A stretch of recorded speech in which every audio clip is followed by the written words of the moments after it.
Only 4 points separating the three teams.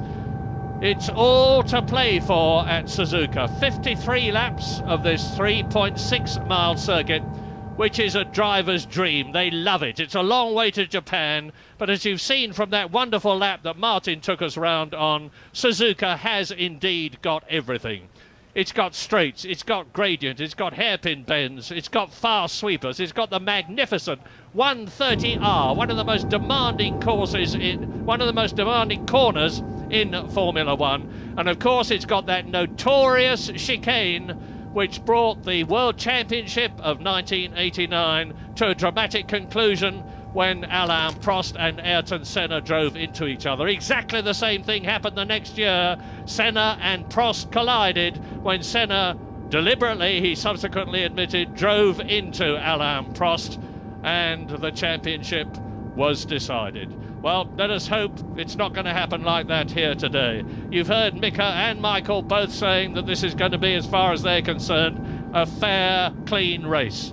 Martin's just come up from the pit lane. What's the atmosphere like down there on the grid? Well, it's tremendous, as you probably saw, and just as I was walking off, I don't know if you had it on the TV, but Häkkinen walking over to Michael Schumacher to shake hands on the front of the grid, which nice I think one. Is the kind of sporting environment that a great contest like this should be held in. Now, come on, Murray, come off the fence. Who do you want to win this championship? Oh, well, I have to say, I've said it in public before, emotionally, I favour Ferrari. They haven't had a championship win for drivers since 1979 with Jody Scheckter. For the constructors since 1982. McLaren have had a lot then. They both deserve to win. And as I said earlier on, whoever does not win is going to be totally downcast. But they'll have nothing to be ashamed of. They've both done absolutely superb work in the 5 weeks between the last Grand Prix at Luxembourg and the start of this one. They've been testing. And another thing, of course, as you've just seen, is that this is the last race for Goodyear, and they have done a brilliant job in recovering from a very poor start to the season. So, a battle for the Constructors' Championship, a battle for third place in the Constructors' Championship, a battle for the Drivers' Championship, a battle to be the top tyre organisation of 1998. And it's shortly about to begin with the formation lap, after which 53 laps at Suzuka. The weather conditions are absolutely ideal. You look at Michael Schumacher and take us round the formation lap, Martin. Well, it's a very difficult start here. In fact, it's quite a lot downhill, more so than it appears on the TV camera there, because the camera's up slightly high. And it's always, there's an added element to starting here because you have to stop the car from rolling. As you probably now know, there are sensors in the car which the driver has to park over, another sensor in the racetrack, and that electronically computer controlled tells the organisers if there's anybody getting away before those red lights go out. They're in the S now, coming up to the foot of the Dunlop left-hander. And this is a tough racetrack on the tyres, particularly the front tyres. There's a lot of long corners here, and tends to, anywhere you get a long corner, you get a temperature build up through the corner, you get a high wear rate, and nearly all of the cars this morning were understeering through the warm-up, meaning the front was sliding. And the problem is, if they put some front wing on to give more front grip, that means the rear slides instead. But here we are into the hairpin. There's usually a little bit of outbraking done into there, but mostly drivers outbraking themselves, getting in too deep. Cars slightly unbalanced as you turn in there from a very fast right-hand curve. And from there, heavy acceleration and traction through a couple of double sweeping right-handers that have no name before you get into Spoon Corner. And that's Michael Schumacher there. It's quite dirty, look. When it rains hard here, the gravel tends to get washed across the racetrack, and it is a very dirty circuit offline, and you do tend to see cars off the road a bit here. Hasn't happened too much through qualifying to the main players. Michael had a couple of 3 trips through the gravel trap when he was trying too hard on Saturday morning, and they have got a bit of speed up on the end of the straight there, so it is worth weaving around. You need some downforce before you weave.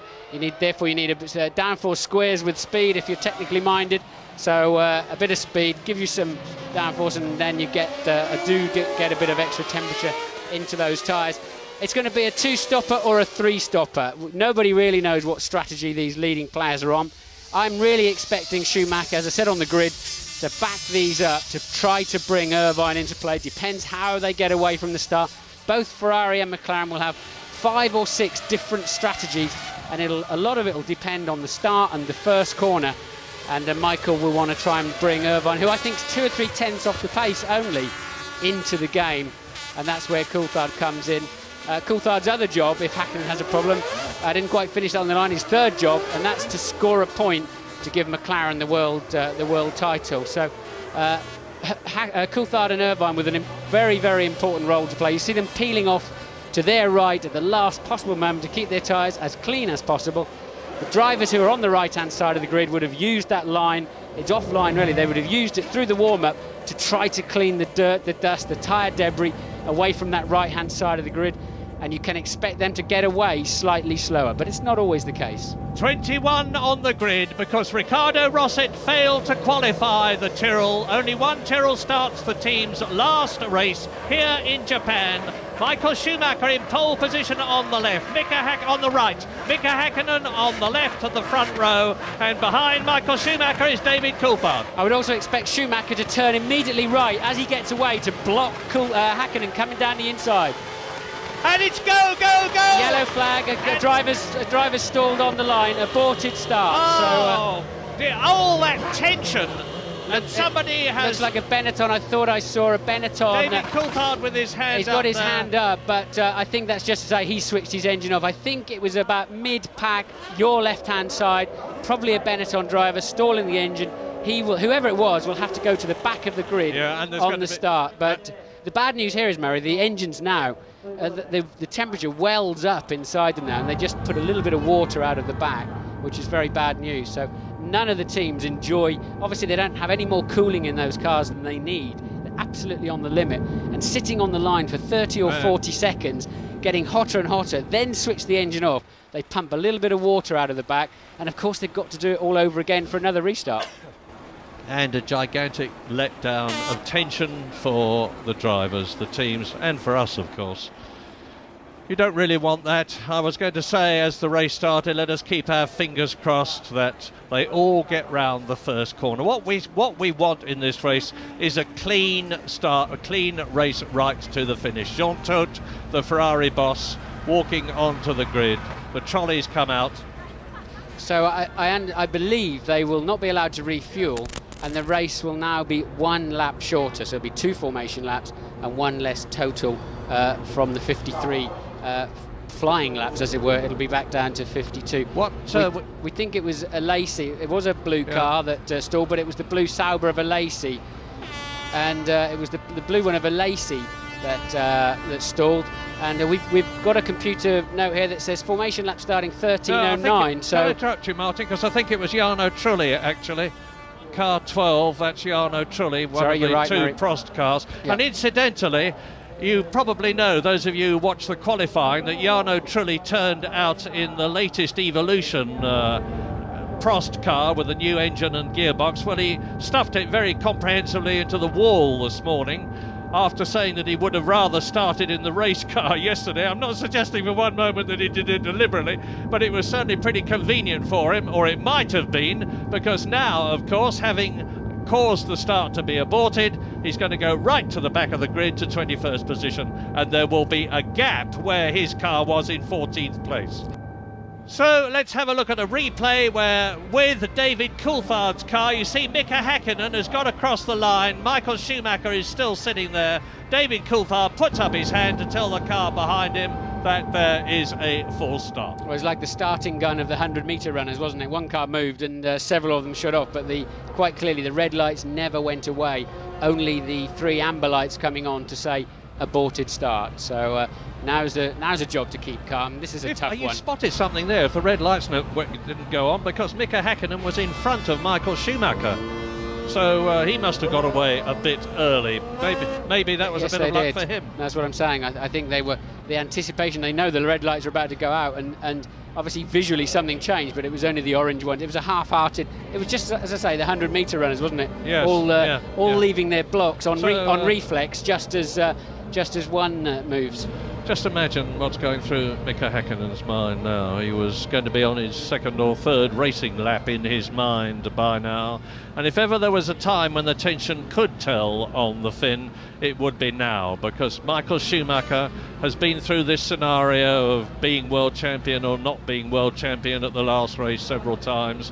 He won the world championship in very contentious circumstances in 1994 when he collided with Damon Hill, and then of course he won it again in 95, lost it in 1997 when he collided with Jacques Villeneuve, who subsequently went on to become the world champion. Well, there is Michael, resplendent in his new chromium-plated helmet, a very special one for this last race of the event, last race of the year. Obviously no superstition there.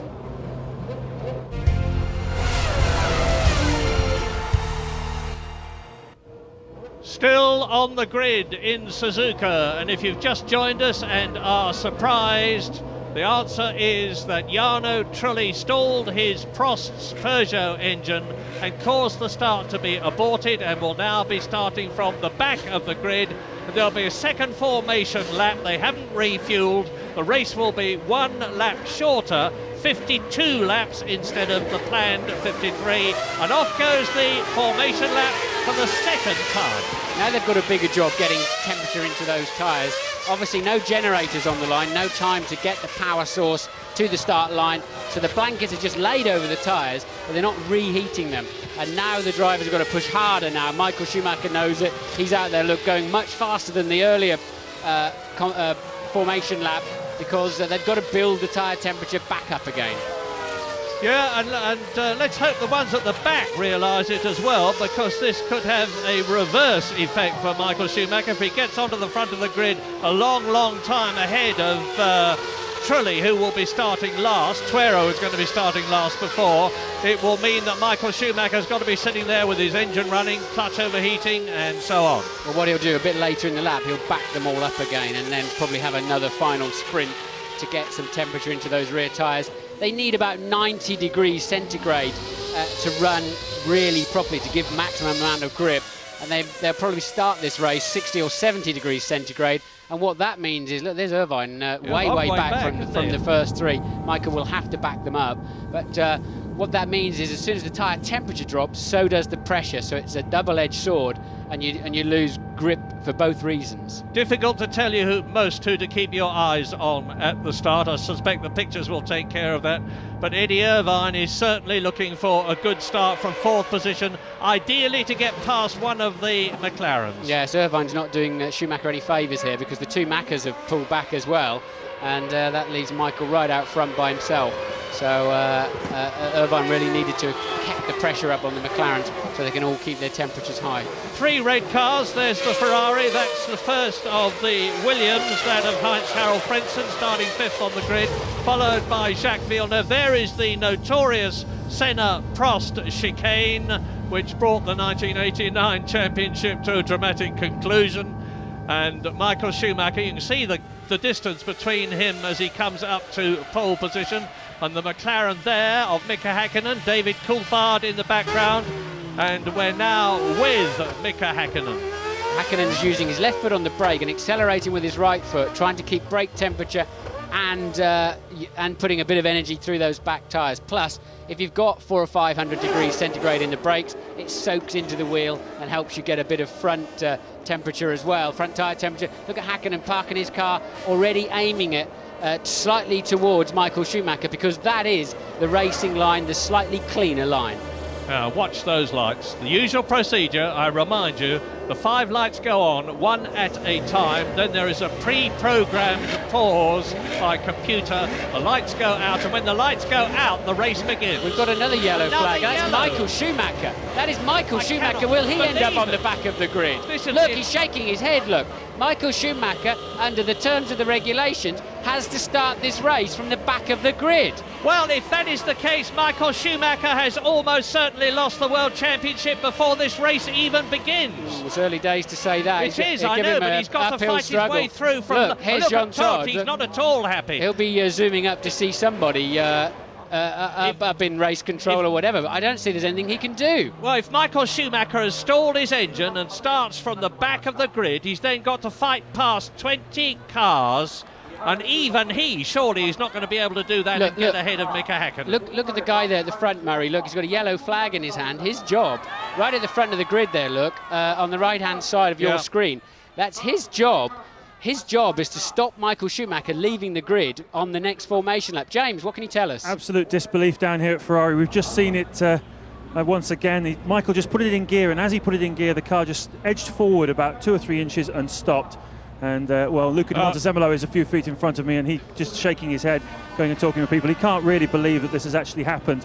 And, well, Michael is going to have to start from the back of the grid. There's no denying it. And that's going to make it a lot more difficult from back there. That is a masterpiece of understatement. He's going to fight his way through the field. We're going to see some absolutely sensational Schumacher driving, but his chances of winning the World Championship at best have been reduced dramatically. This is the heat soak problem I was telling you about earlier. Everything just takes in the heat, and I think Michael just pulled it into first gear and just the clutch dragged a little bit, moved it forward, engine stalled. The engine's revved to 17,000 RPM.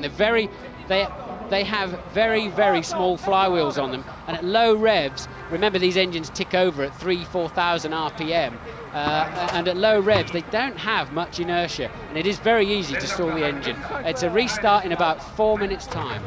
Well, this is without precedent for something like this to happen at a Grand Prix, let alone as important an event as this one. And even the stoical, experienced Michael Schumacher is going to be on a bit of a downer after this one. It's bound to affect him psychologically, knowing that he's got this gigantic mountain to climb before he could even start to get to grips with the McLarens. Because remember, he's going to get past the slow men easily enough, past Tuero and Nakano, Verstappen, Pedro Diniz, who incidentally in the Arrows is not at all well. He's been fighting against flu in a very high temperature. And then Schumacher would be going past Takagi, Barrichello, Salo, Trulli. But when he starts to get up to Ralf Schumacher, the 2 Williams of Villeneuve and Frentzen, his teammate Eddie Irvine would let him through if he'd got up behind him, but then he's got to try and get past the McLarens, who would be well down the road by then, with Michael Schumacher having been held up. This is the worst possible thing that could have happened to Schumacher, short of going off on the first corner. Well, Michael Schumacher, they've got the dry ice out. You can't see it there, but we've just seen it around the car. Martin's just pointed out that everything will be very, very hot indeed. Very little coolant in that engine. The temperature rises an enormous amount. That's Ross Brawn talking to Michael Schumacher. What they're saying to each other, I simply cannot imagine. They had prepared all sorts of strategical plans to deal with McLaren. I don't suppose for one moment they'd prepared one which dealt with a situation where Michael Schumacher was starting from the back of the grid. I remember in Belgium once he started from 15th or 16th on the grid and came through to win the race in the Benetton, but the circumstances were very different. The weather was very different. It was wet, and that's the sort of conditions that suits Michael Schumacher absolutely perfectly. Very little, I would say no chance, incidentally, of rain today. We had a typhoon forecast for either yesterday or Friday. I'm glad to say it didn't happen. And the weather conditions today for the race, which has yet to begin, we've tried twice, are absolutely ideal.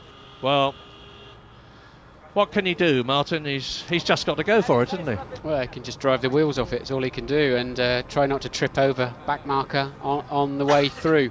But that certainly takes the pressure off the McLaren boys and puts the pressure on Irvine, of course. Yes, we tended to overlook Eddie Irvine in the concentration on Michael Schumacher, and it becomes even more important for the Irishman now. Still on the grid at Suzuka, 18 minutes after the race should have started. An aborted start when Jarno Trulli stalled his engine. Then, amazingly, an aborted start when Michael Schumacher stalled his engine in pole position. The race was to have been 53 laps, then 52 laps. Now it's 51 laps. Off they go, and Michael Schumacher is held on the grid until all the other 20 competitors have cleared him. He is starting last. Let me read this message out that the teams are seeing on their computer screen. Somebody at Ferrari is going to think, I'm going to wake up in a minute and this was a bad dream. 13:13 the time. Aborted start, car 3 starts from the back of the grid. And that is the story. Now Michael Schumacher has just got to absolutely drive the wheels off of this car without tripping over the back markers. Most of the first half of them will just jump out of the way, to be frank. They'll see a red Ferrari behind them, know they're not players, and they'll quite quickly move out of the way. It's when he catches the likes of Hill and Villeneuve and people like that who are fighting for their teams for third in the World Championship, their own World Championship positions. They want to be fifth if they can, and that's when he's going to start having some headaches. So Michael has got an awful lot of work to do, and this puts the pressure back on Mika Häkkinen, on Eddie Irvine, even harder to now carry the weight of the Ferrari team, certainly in the first half of this race, and take the fight to Mika Häkkinen. But of course Häkkinen has got Coulthard nicely in the way. Yeah, if Eddie Irvine hypothetically could hold the McLarens up, it would enable Michael Schumacher to get through the field even quicker as a very downcast Jean Todt walks back to his Ferrari team position. See, everything would have been so hot on all of the cars, and well, they've done all of that testing, Murray, in the last 5 weeks. But when you go testing, you do performance testing. Which tyres are we going to run? Which new aerodynamic package are we going to run? You don't troll around doing practice formation laps. That is a nightmare scenario that they would not have practiced. Well, now, effectively, McLaren are on the front row of the grid for the 10th time this year.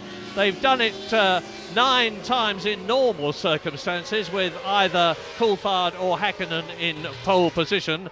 Mika Häkkinen usually there, but now you see the 2 McLarens up front. Eddie Irvine third, 4th is Frentzen, 5th is Villeneuve, 6th is Ralf Schumacher, 7th is Damon Hill. In 8th position on the grid will be Alexander Wurz, and 9th his teammate Fisichella. The Benettons have not gone at all well here. Major handling problems, oversteer on the fast corners, understeer on the slow ones. I wonder if Michael Schumacher's superstitious. He stalled that car at 13:13. I just noticed again. So Schumi there, we saw him shake his head. Remember, he knew the reality of what he'd just done. I just remind you, yesterday you said I wouldn't be wearing a new crash helmet for this race only.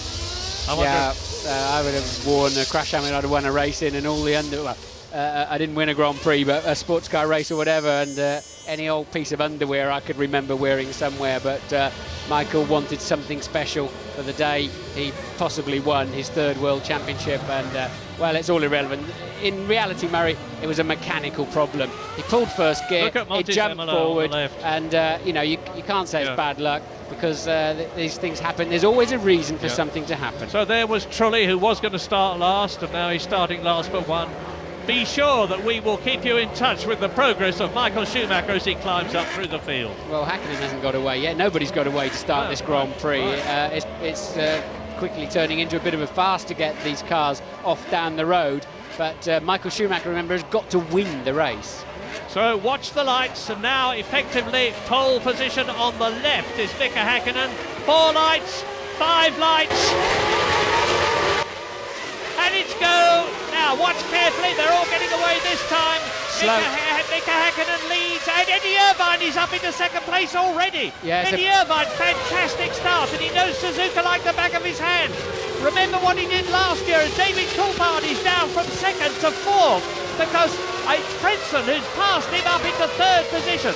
2 changes already, but Mika Häkkinen is where he needs to be, up at the front of the field with a Ferrari behind him. A marvellous start by Eddie Irvine. Yes, both McLaren seemed to bog down a little bit, and then Coulthard moved across the road. He knew he'd had a bad getaway, trying to block the route through, and Irvine making a very good start. There, you're on board with Coulthard behind the Williams. That is a very poor situation for McLaren, and they'll be somewhat relieved that Michael Schumacher's down at the back of the field. It'll be interesting to see just exactly where Michael comes round at the end of the first lap. We'll keep an eye on that. But meanwhile, Häkkinen already putting clear air back to Eddie Irvine. Yeah, there is Irvine, and Mika Häkkinen, of course, has got a clear track in front of him. All the pressure is off him. Well, he's got the pressure of the race itself, but the Schumacher pressure, which he must have been worried about, is off. So it's Irvine 2nd, Villeneuve 3rd, Coulthard 4th, Heinz-Harald Villeneuve in behind him, and then the Jordan. Frentzen is third. Michael Schumacher, one of the splits, is 13th. He's moved from 21st to 13th, according to the computer I'm looking at. Schumacher on it, and I did get a glimpse of him in the background. Schumi must have had a storming first corner. So, into the chicane, right, left, Hakkinen, Irvine. You can see that David Coulthard is right up behind Heinz Harald Frentzen's Williams over the line. 1 lap completed, they go. There's Irvine through. David Coulthard, then Villeneuve. Damon Hill is in 6th position, and he started down in 8th place, and Damon Hill is swarming all over Villeneuve. So Schumacher 12th. There, Schumacher 12th. He's ahead of the Stewarts. That's Barrichello. Barrichello. He's up behind Olivier Panis now. Look at the Scarlet car, and here's the start of Michael Schumacher. We're on lap 2 now. Michael Schumacher, look at him, straight through between Tuero and Trulli. This is where a brilliant racing driver like him just finds the space. But Mika Hakkinen now 1.5 seconds ahead of Eddie Irvine at the end of the first lap. Well, either Schumi had a stunning start, either he jumped it, or those around him were a bit gormless because they just didn't seem to be ready for the start. Schumacher there just driving through them like they're a bunch of beginners. Irvine certainly not losing ground there. In fact, the gap that's increasing is between Irvine second, Frentzen third, who's still got Coulthard virtually attached to his gearbox. And look at Michael Schumacher now in 11th position. So he's made 2 places since Martin told you where he was at the end of that first lap. Searing his way through the field. Now, he's coming up to Jean Alesi in the Sauber.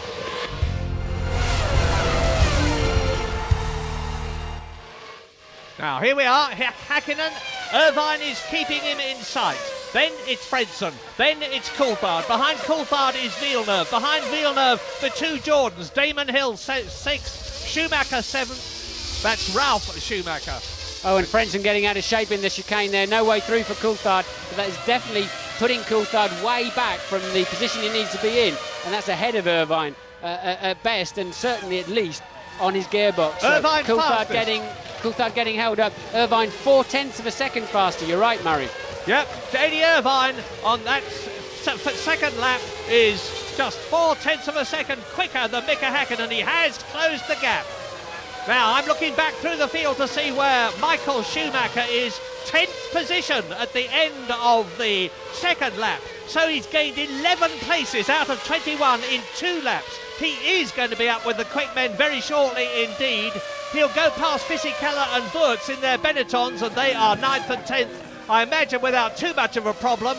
But then he is up with Damon Hill, his old sparring partner. Hill was in the Williams and Schumacher in the Benetton in the old days. It's going to be Ferrari and Jordan now. But there is Hakkinen leading, and Eddie Irvine has still got him well in sight, but there is a 4.3 second gap between Hakkinen, who's leading, and Heinz Harald Frentzen, who's second. And that looked like a Williams going past the Benetton, so let's look down the field. That must have been... I think it's Schumacher. I think it's Schumacher. Yeah, it's Schumi passing Fisichella. He's gone past Fisichella. So Schumacher is up into 9th position. He's just got Alexander Wurz. Now you are seeing a meteoric drive by Michael Schumacher. There it is. And in front of him now is Alexander Wurz in the blue Benetton. And he is in 8th position. Dinitz is off the track somewhere, not expecting any kind of pace car situation, but you see Michael Schumacher homing in under braking into the last chicane, too far behind to have a go this time, but he'll soon be right up there with Wurz, as you can see, and his brother Ralf. Yeah, his brother Ralf, and it's going to be a question, will Ralf move over and let him through? No, of course he won't, because it's Ralf Schumacher's last race for the Jordan team, and he wants to do just as well as his brother does. Right, this is the first tough car, really. We're into the top 5 teams now that Schumacher's got to pass. He's passed one of the Benettons, as you've already seen, but now it starts to get harder from here.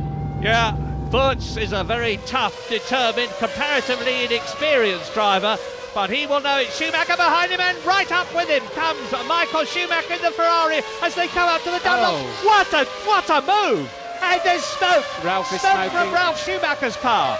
Ralf Schumacher looks as though he's in trouble already. They've got the new Mugen engine, the more powerful one, It went well in qualifying and practice, but I saw a telltale puff of smoke there. And it could well be that Michael Schumacher is attacking for 7th place now. Schumacher's having a laugh. I mean, I really don't know why Fisichella just gave him the space there. Made it way too easy. There you see in the background Dinitz's car off at the hairpin, so that's not going to cause too many problems. Yeah, I think Diniz has just given up. I don't mean that unkindly, but he wasn't feeling at all well. He was having dizzy spells yesterday, and I suspect it's just too much for him, and he's very sensible to Look at Irvine. Look at Eddie Irvine! Lap 4 out of 51 now, remember. As coming towards us come Frentzen and Coulthard, 3rd and 4th. Jacques Villeneuve in the much-modified Williams is in 5th place. Coulthard attacking. Coulthard needs to make this move if he's going to do his team job this afternoon. Coulthard needs to clear that Williams and go up there and give his teammates some support, because he's coming from under increasing pressure from Irvine. Irvine could be on a 3-stopper and a little bit lower in fuel, probably 15, 16 kilos of fuel less, and that'll give him half a second a lap advantage, so Irvine needing to make it count if that is in fact the case, but Hakkinen looking well under control. Yeah, very tight window between 2 and 3 stops. The first stop for a 3-stopper would be round about lap 13. The first stop for a 2-stopper would be round about lap 18. So it's going to be difficult, and it's part of the tactical plans of some of the teams to confuse their rivals about whether they're on a 2-stop or a 3-stop strategy. But meantime, Eddie Irvine, 2-stop or 3-stop, is driving out of his skin, because he's 6.5 seconds ahead of Frentzen, who is 3rd, and you can see how close he is to race leader Mika Hakkinen. Michael Schumacher is just 12.1 seconds behind race leader Mika Hakkinen. So Schumacher just 12 seconds behind. And there he's passed Ralph. Schumacher, I believe, has passed Ralph and now cruising up behind Damon Hill. So Hakkinen has not won this by any means. If you thought it was all over with Schumacher on the back of the grid, think again. Just think what it would have been like if he'd started from pole position. But he's obviously finding reserves that even he didn't think he'd got, as he comes up to Damon Hill and Jacques Villeneuve. Jacques Villeneuve in the red Williams, Damon Hill in the yellow Jordan, Michael Schumacher in the scarlet Ferrari. This is lap 5 out of 51. 1/10 distance already in this incredible race to decide the World Championship. And Michael Schumacher is up with Damon Hill now as they come down to the chicane. Now the Ferrari should have superior speed, even though the Mugen Honda has got more power than it's had before. Well, Michael's passing them everywhere, isn't he? Under braking, around the outside. He's got good straight line speed. It'll be difficult to pass Hill down the pit straight, but he might have a stab up the inside. It's tough in there because the racing line closes down very quickly to the inside. But Schumacher's just not going to be long getting past any of these guys. But look, you see the 2 ahead, Frentzen and significantly Coulthard, of course, Hakkinen's teammate. Yeah. So Coulthard will have a job to do again there as Schumacher screams through the pack. Hill out of shape at the bottom of the hill for Dunlop, and Michael tries again up the inside, but Hill's not going to take that one quite as easy. And Damon Hill is 6th. Michael Schumacher is in 7th position.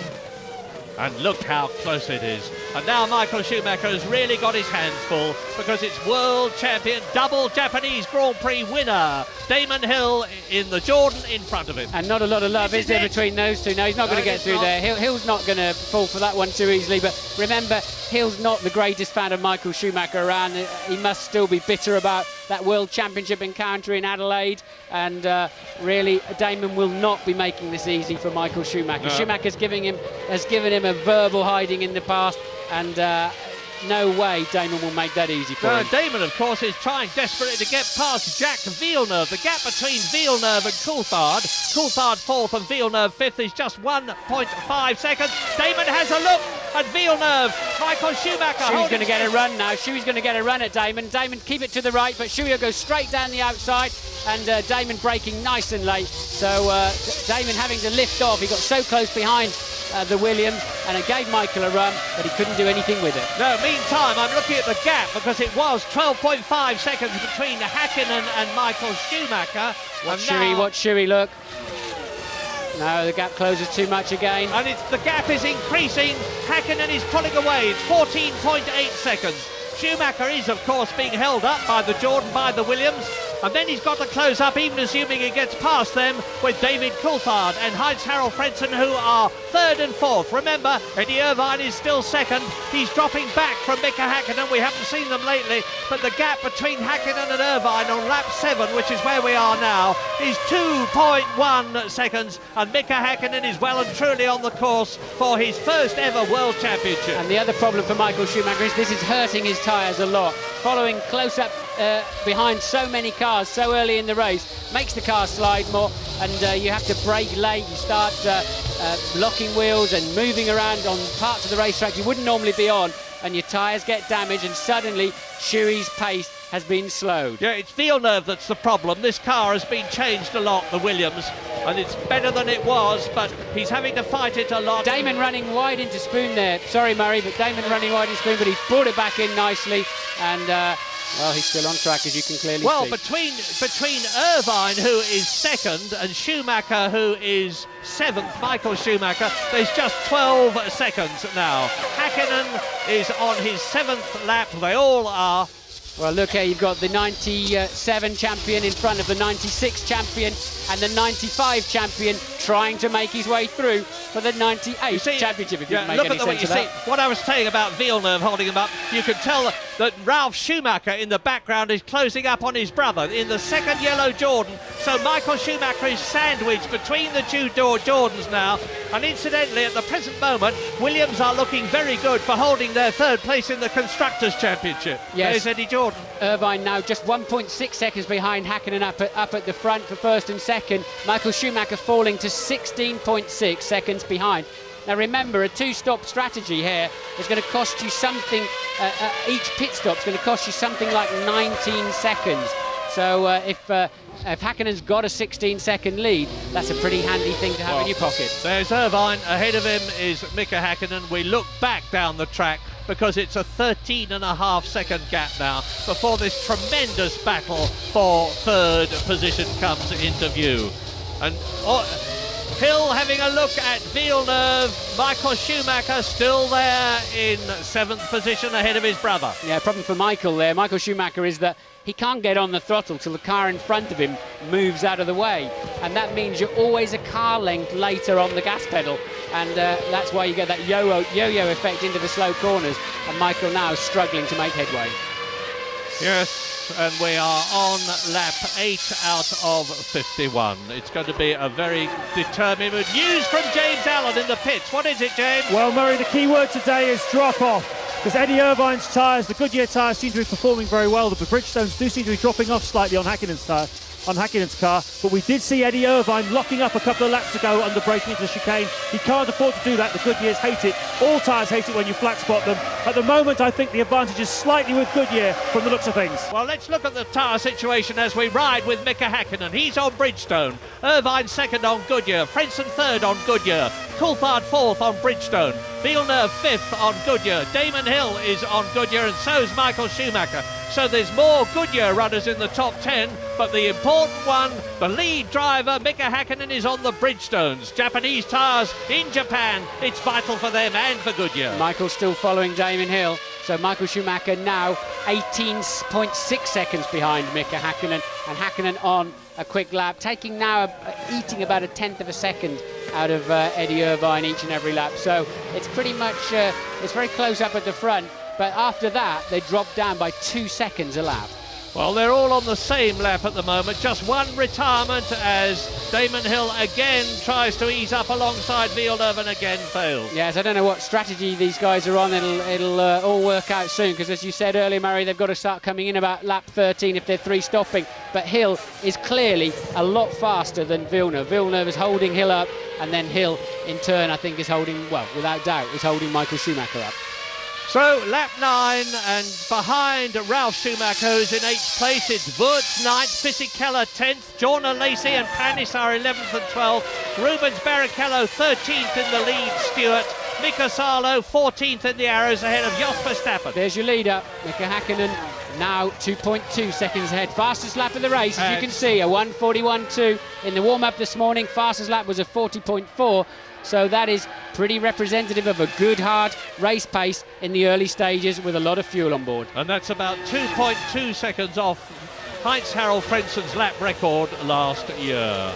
Mika Häkkinen then really pulling the bung out, pulling away now. Eddie Irvine is over 2 seconds in the Ferrari behind the leader. I think Michael Schumacher's going to have to wait for Hill to have a major assault on Villeneuve. Hill has been all over the back of that Williams of Villeneuve's like a bad suit, really, and I think if he could just find a gap, he'd be through and scamper away. But meanwhile, the pair of them squabbling, holding Michael Schumacher up. He's now 21 seconds behind the leader. Yes, it's bad news for Michael Schumacher, the fact that he can't do anything about Damon Hill in front of him, about Jacques Villeneuve in front of him, before he can get to grips with David Coulthard. What's Schumacher got the outside now?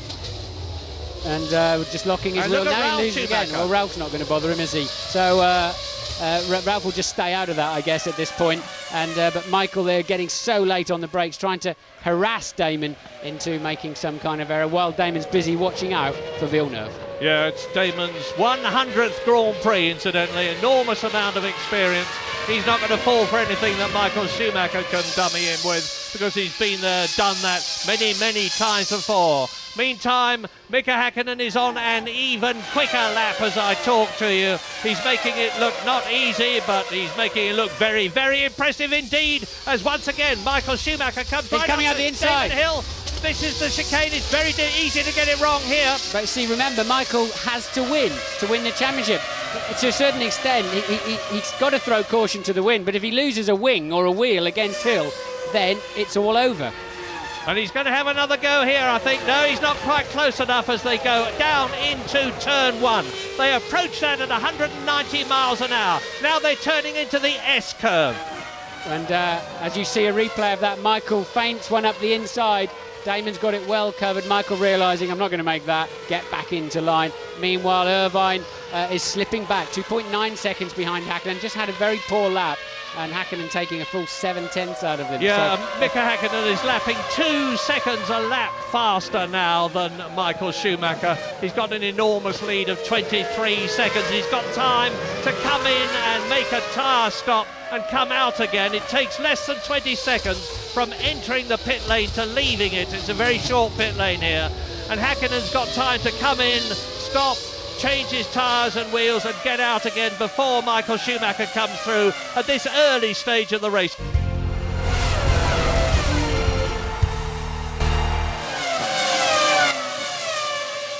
It's lap 11, just about 1/5 distance in this race, which should last about 1.5 hours. Häkkinen leading Irvine now by just under 3 seconds on lap 11.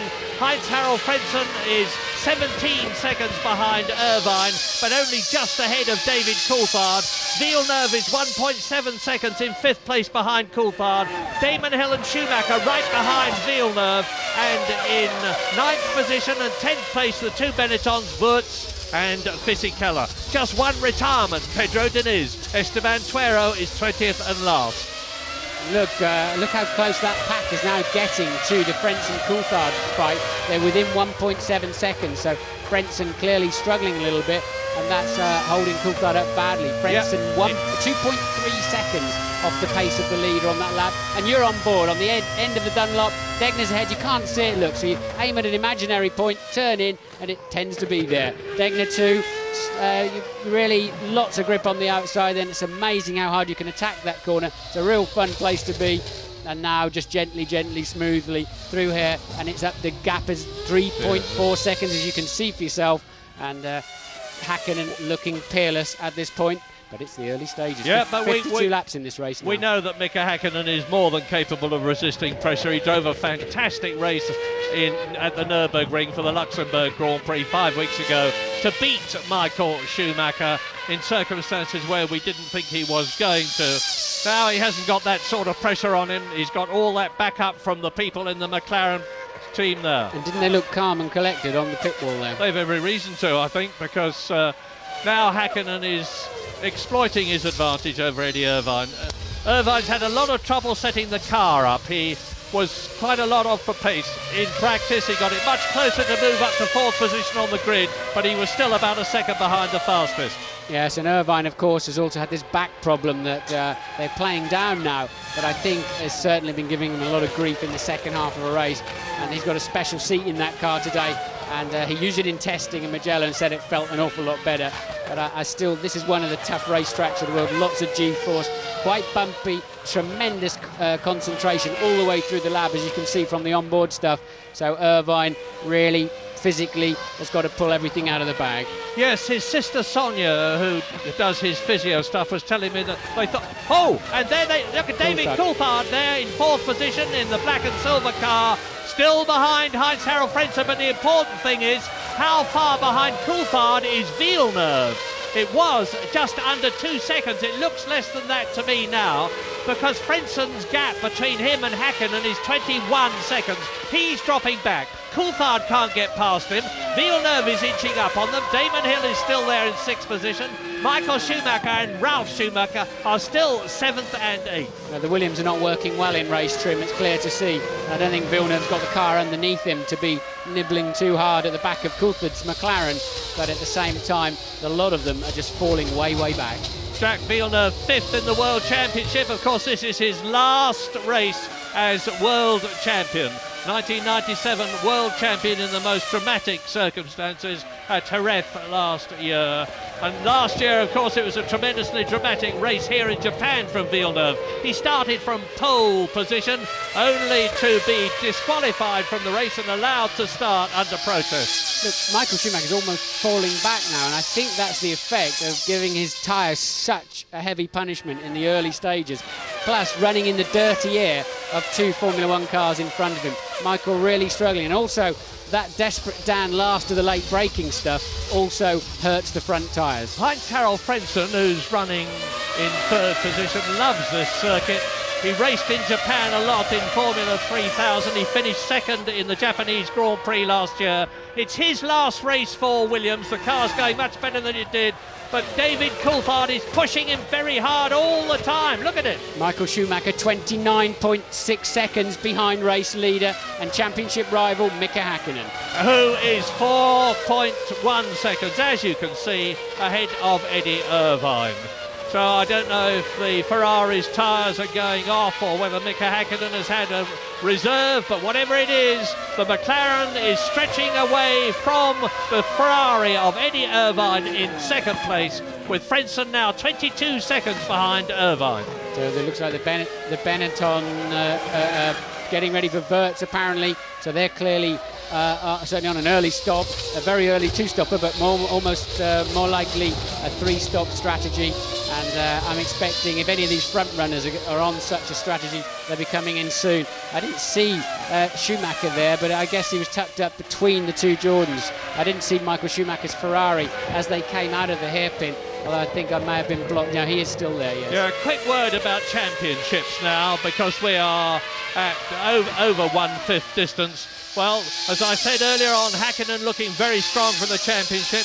McLaren looking very, very strong from the Constructors' Championship. Box, it said box on the Irvine's pit board. That means pit. That's the Italian or the continental word for come into the pit. So Irvine clearly it was on a lighter fuel. That'll help Michael Schumacher. So Schumacher also on a 3-stopper. And Irvine too. That'll take the pressure completely off of Häkkinen. Now McLaren have got to hope, but Frentzen comes in early too. Yeah, but Damon Hill is out of the way as far as Michael Schumacher is concerned. And bang, goes Schumacher's engine. Ralf Schumacher out and flames from the back.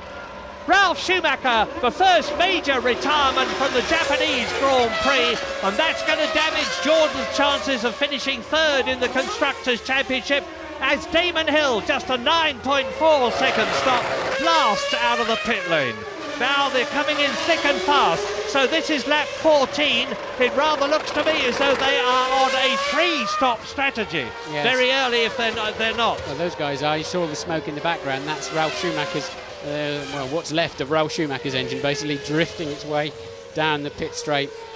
shouldn't cause too much of a problem, but it looks a bit foggy out of our commentary box window here, Murray. And there you see it blowing up after he's coming out of the last chicane, heading down towards the start-finish line. Oil on the track. He's off the racing line there, so if he has left the trail of oil, it'll cross the line rather than run along it. So here we are waiting for Irvine to come in. We know that. Meantime, Michael Schumacher is up into 6th position. He's in the points, but only on 1 point. And he needs to be finishing at minimum 2nd, even if Mika Häkkinen is in major trouble. Schumacher's passed Villeneuve. Schumacher has somehow passed Villeneuve. As soon as Hill got out of the way, Schumacher used his clear speed and is now up to 5th. James, are you in the pits? Yes, it's all played into Michael Schumacher's hands nicely. Eddie Irvine, though, just coming in. I'm looking for evidence of damage to those front right tyres. Doesn't look too good to me, but well, he's back in the race. But Michael Schumacher has now had all the aces fall into place for him. Keep an eye out for him. What an incredible development. Michael Schumacher then moving up through the field. Here is Heinz-Harald Frentzen. Behind him is David Coulthard, and behind him is Schumacher as David Coulthard has another go. So Michael Schumacher, incredible 3rd position. Good heavens. Lap 16, and look at the way he's eating up the distance between him and the Williams. He's going to go past Frentzen. Yes, well, Frentzen's 3rd, it's Coulthard 4th, and Michael Schumacher currently in 5th place. As you see the 2nd of the Benettons on the same tyres as race leader Mika Häkkinen. And look how close Schumacher is now to David Coulthard. So Coulthard's got a job on his hands now to keep that Ferrari behind him as long as he can. And that'll take the pressure right off Heinz-Harald, not right off, but off Heinz-Harald Frentzen, because David Coulthard's got to put the same. Here we are. Here's the replay of Villeneuve being passed by Michael Schumacher, exiting the spoon. That's not easy to get around the out. It's not the spoon, it's the hairpin, but it's not easy to get there. But Villeneuve getting well out of shape on the way out, had to get back out of the throttle, and Michael said, "I'll have that, thank you very much." And up a place he goes. Mika Häkkinen, meantime, has made another fastest lap of the race. He's just gone round in 1:41.2. And that is just about 2 seconds off the lap record. And he's now leading Eddie Irvine by 6.8.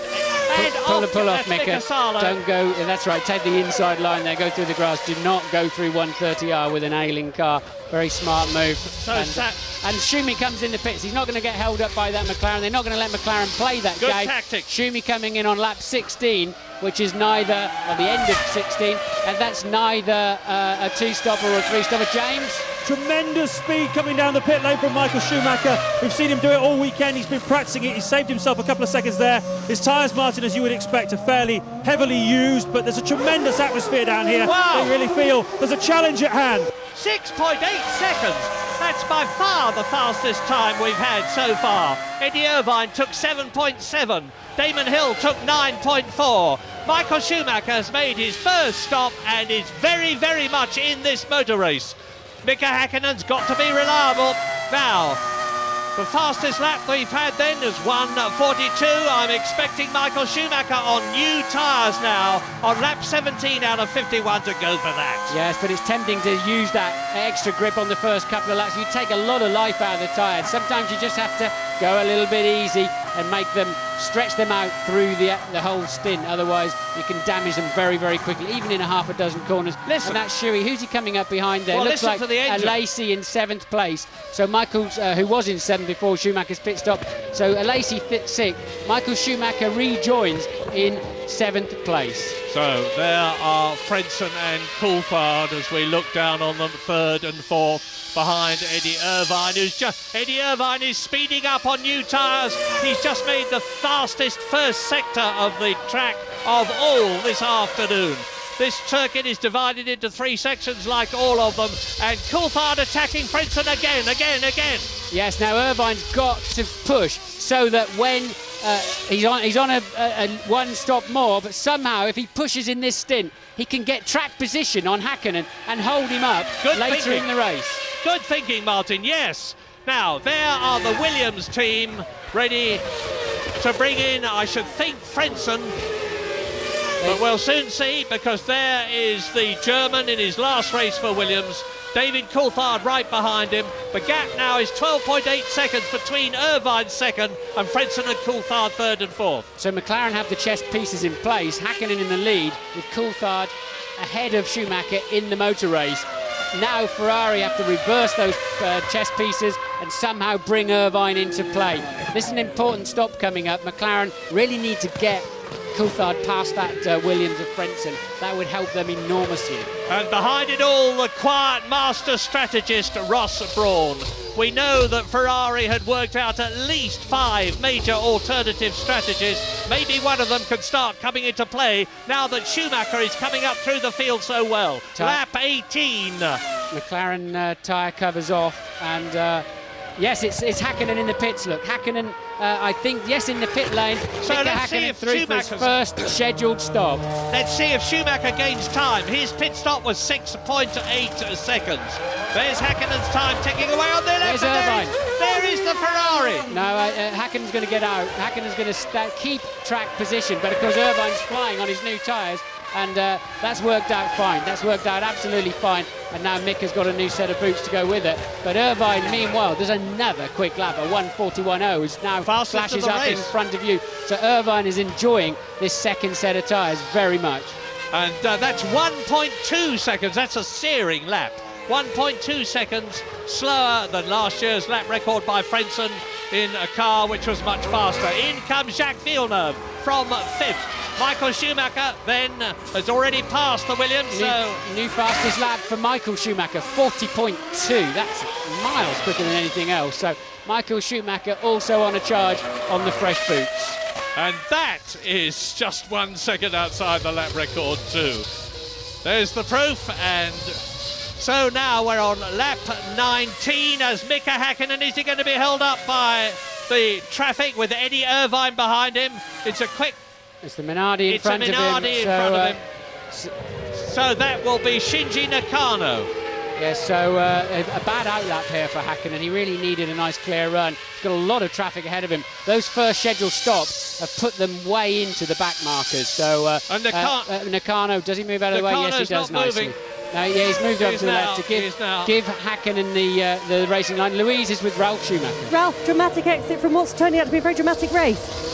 Well, I mean, it's a big shame for Michael, but anyway, for myself, I had an engine problem because of all this delayed starts, so the engine got too hot, so therefore was right from the beginning on. What's your thoughts for your brother at the moment? Well, I must say I'm very disappointed. He made up to my position so bloody quick, so I let him by, which is normal because I was in the points and I expected to have an engine failure. But what I didn't understand was that they didn't react. I mean, he got 3 calls to let Michael pass, but he didn't do it. And I must be honest, I mean, you know, it's quite an important day for Michael here, and for us it's very difficult to even finish in the points, so I can't understand that. Thanks, Ralph.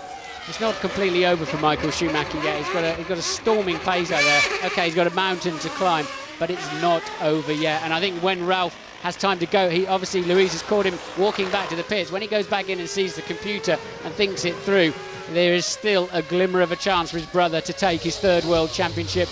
And there you see it again. Michael Schumacher, another blistering lap. Yeah, and 40.1. Hakkinen is well and truly in the traffic now. Yes, it's traffic which is going to affect Michael Schumacher just as much, but I suspect that when they see that red Ferrari coming up behind them, they'll move over even quicker for him.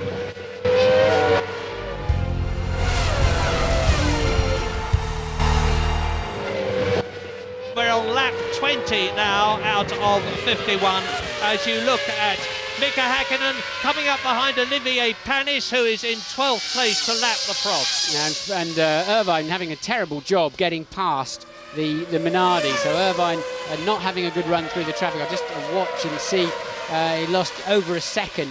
And then he's still tucked up. It's behind a Tyrrell now. So Irvine's struggling through the traffic. He'll nail that one quite easily up the inside. Takagi. No problem. But, has Takagi seen him only just at the last moment. So Irvine now clear of that traffic, but it didn't work well.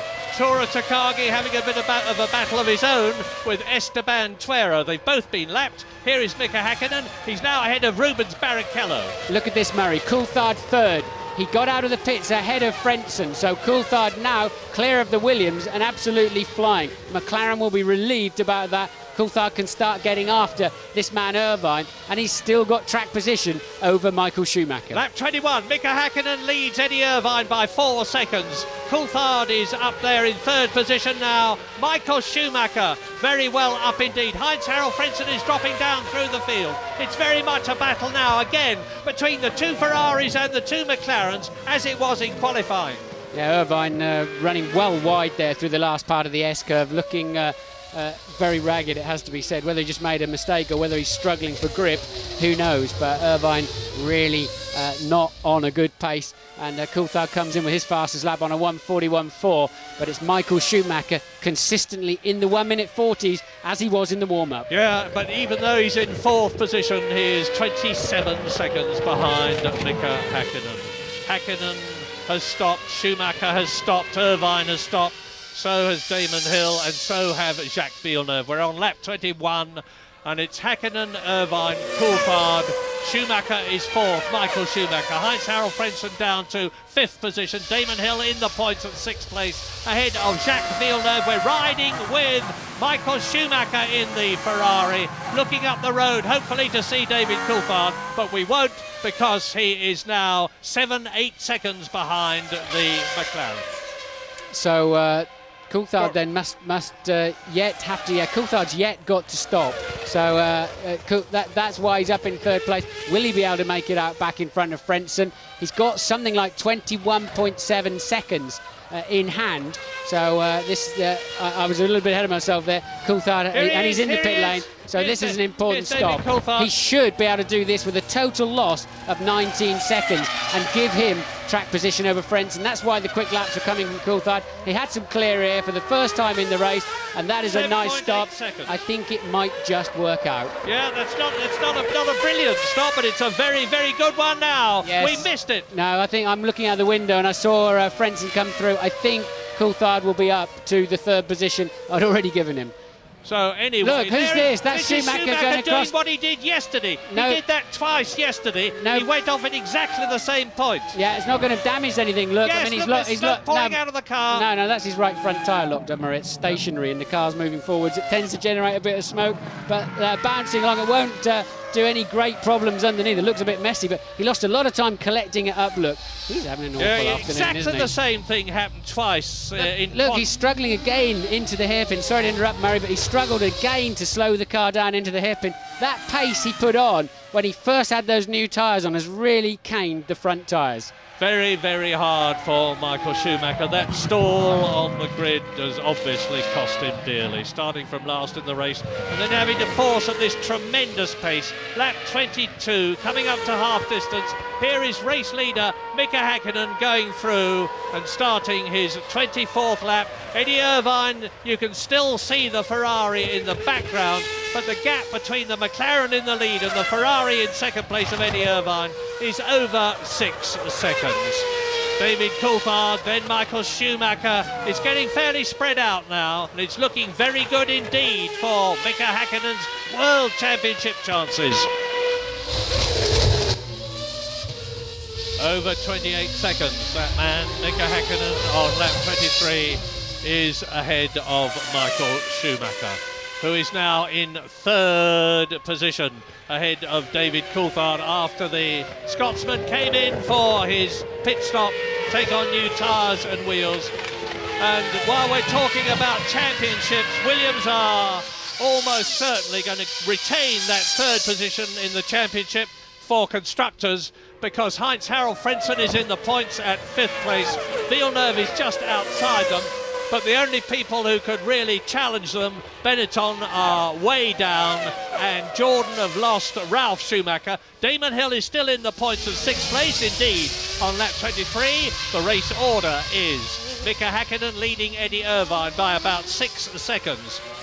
You look at the Ferrari of Irvine there. We wait for Michael Schumacher to come through, but it's going to be another 20 seconds or so before he does. There he is, and he will have lost time, of course, by that journey off the track at the chicane. Fortunately for him, look at the way he looks at it. And he nearly does it again. He's really throwing the Ferrari around now. He seems to have thrown caution to the winds, and he's determined to really push the car as fast as he possibly can. Look at the replay.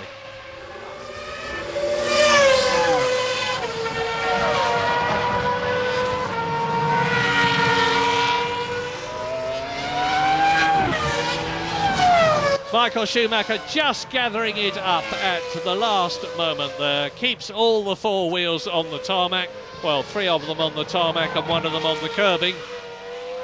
And continues on his enormously rapid way. And I'm scratching my head here because either Coulthard's gone off-road or had some kind of problem, or Michael Schumacher's pace, because he stopped earlier than considerably earlier than the McLaren and made it through the traffic better or something. But Schumacher has ended up with track position by some 12.7 seconds over David Coulthard. Something may have happened off camera that we haven't seen, or just Schuey's blistering pace on those new tyres. Schumacher gained a little time on the pit stop, but it was only a second. It wouldn't account for very much of those 12 seconds, but every little helps. So we're just about on the half-distance lap now. Lap 25 out of 51. And Häkkinen needs reliability. The McLaren hasn't been as reliable as the Ferrari this year. Schumacher's only had one mechanical failure in 1998. That was when his engine blew in Australia. Mika Häkkinen's had two mechanical problems. At San Marino, he had a gearbox problem, and at the Canadian Grand Prix, he had another one. He was jammed in first gear.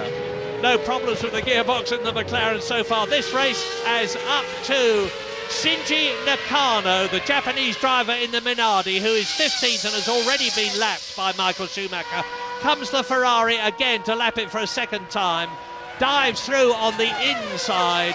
It's Tora Takagi in the Tyrrell who's next ahead, the Japanese driver. He is in. He's locked his wheels again, but I think he'll recover that one and just get it turned in. He does, but Michael is pushing incredibly hard. He's still got a sniff of this. 21 seconds behind the leader. He did stop sooner than Häkkinen. They may have been able to put some fuel in to make it onto a two-stop strategy like the race leader Mika Häkkinen. So there is still a small chance of victory and a world championship here, but Schumacher still needs to catch that gap up and use Eddie Irvine. Lost another second there in this traffic you're seeing, locking up his wheels. Just as he disappeared out of view for this replay, he was well sideways again. Michael Schumacher on the ragged edge. Yeah, and he went past Tora Takagi's Tyrrell like a bullet out of a gun. A lot more power from the Ferrari engine, some 800 horsepower, they say, than the Ford V10 in the Tyrrell. But even so, it was a fantastically quick pass. So he goes under the overpass up to the hairpin, the slowest corner on the course, second gear, about 45 miles an hour. Now drops down the double right-hander at turns 12 and 13. Building up to about 175, 180 miles an hour. And here is Mika Häkkinen going into the chicane to complete his 26th lap. So he's done half the race. He's got the other half still to go. Eddie Irvine has reduced the gap from just about 6.1 seconds to 5.9 seconds. But it's still a pretty comfortable cushion for Mika Häkkinen, race leader, who this season has been in absolutely magnificent form. Yeah, it must be really tough for Mika now. I mean, he's just got to keep it on the road to a large extent.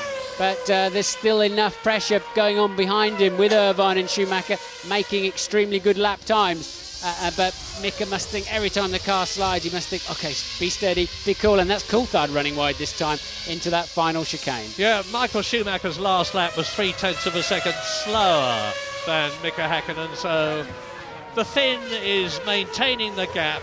Over the line goes David Coulthard in fourth position in the McLaren. I'm a bit mystified like you, Martin. I don't know where he's lost all that time, but lost it he has. Well, he was tucked up behind Frenton, as we saw, and Michael, of course, pitted earlier and put in those blistering low 1 minute 40s, and somehow or other has leapfrogged Coulthard. So I think it was, now I'm thinking back through the race as I'm talking to you almost, but I think it was that pace of Schumacher that did it. I'm just surprised he's ended up 12 seconds ahead.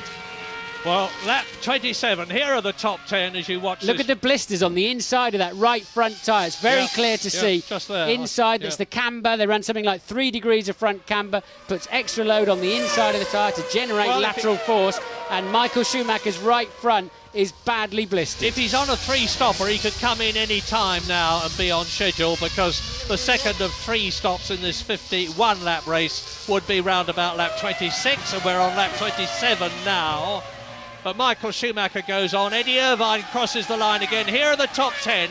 Hakkinen leads Irvine by 6.5 seconds, leads Schumacher by 29 seconds, leads Coulthard by 41 seconds, leads Frentzen, who is 5th, by 55 seconds. Frentzen has got Damon Hill right behind him in 6th place. Villeneuve in the Williams is out of the points, 7th.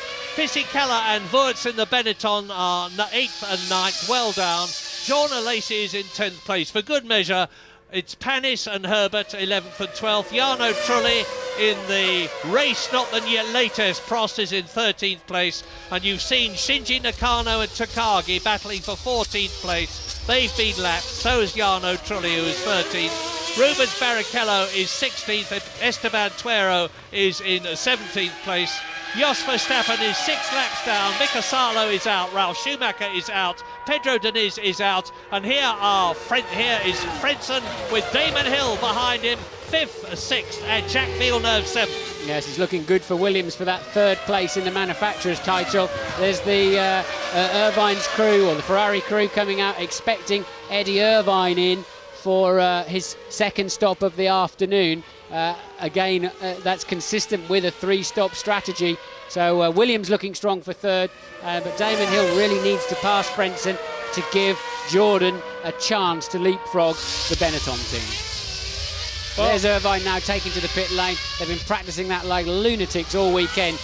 There's a lot of time to be found screaming down there, but it's ever so difficult to stop about now when he has to get the car under control for the 120Ks. James. They'll be disappointed, won't they, Martin? They would have thought on a 3-stopper he would be able to make Mika Häkkinen's life a little bit more difficult. His tyres don't look too bad as they come off the Ferrari, but he hasn't really quite done enough today. What can he do in this 3rd stint? 8.5, 6.5, that's reasonably quick. It's the quickest one we've had.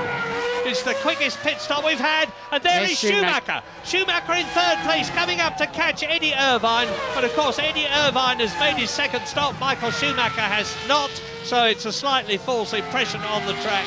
Nevertheless, we've got McLaren leading, Ferrari 2nd, Ferrari 3rd, McLaren 4th. These are the first 4 on the grid, or were until Michael Schumacher started last. Yeah, it's critical. Ferrari need Irvine to be going faster to put Häkkinen under pressure. That's not happening, and I just sense we're past half distance. It's just sliding away from Ferrari at the moment, but there's still the reliability issue, or tripping over a back marker, or whatever that can befall any one of these drivers, not least this man. But at least he's not now. Now Irvine's clearly having to stop one more time than him. He's not under serious pressure at this moment. Just got to keep his concentration. Yeah, and he'll do that all right. I'm enormously impressed with Mika Häkkinen this season. He drove in 96 Grand Prix before he won one in Spain at Jerez, the last race of 1997. He had the victory given to him when both David Coulthard and Villeneuve moved over, but nevertheless a win is a win. And since then, Mika Häkkinen has gone on brilliantly this season, and he's won another 7 races, 8 wins in all, and this is his 112th Grand Prix.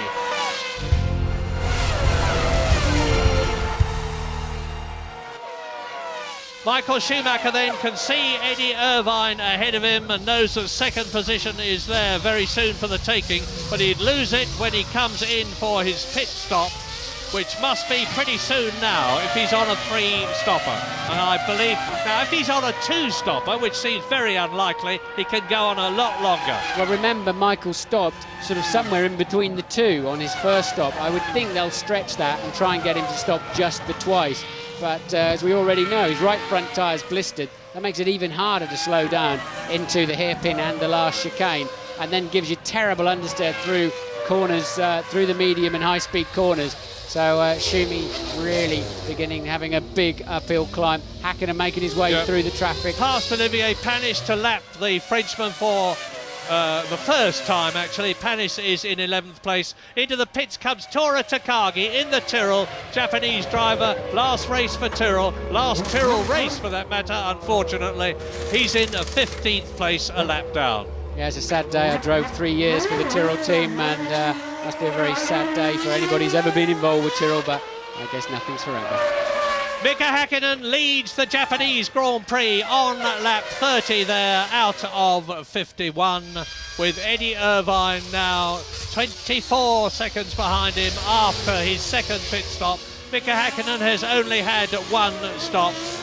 I'm not trying to create drama, but remember that a driver can do magnificently on the track, only to lose time if a mechanic drops a wheel nut, if the car drops off the jack, if somebody interrupts his getting out of the track and onto the circuit again. All sorts of things can happen, but at the moment, Mika Häkkinen has got a commanding race lead, looks certain for another victory at the present moment and the World Championship that goes with it. But if is a very big word in Formula One.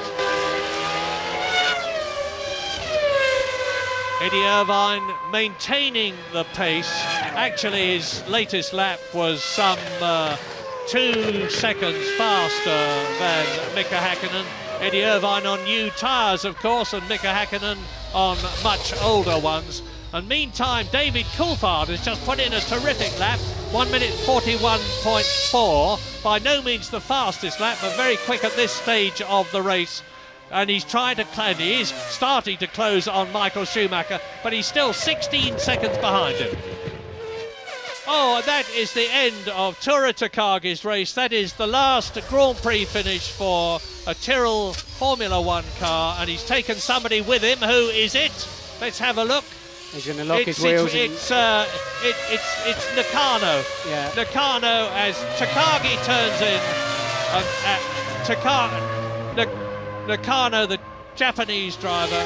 One Japanese driver takes out the other one. Off goes the wing from Takagi's Tyrrell. Just manages to stop it on the track. I wonder if that's...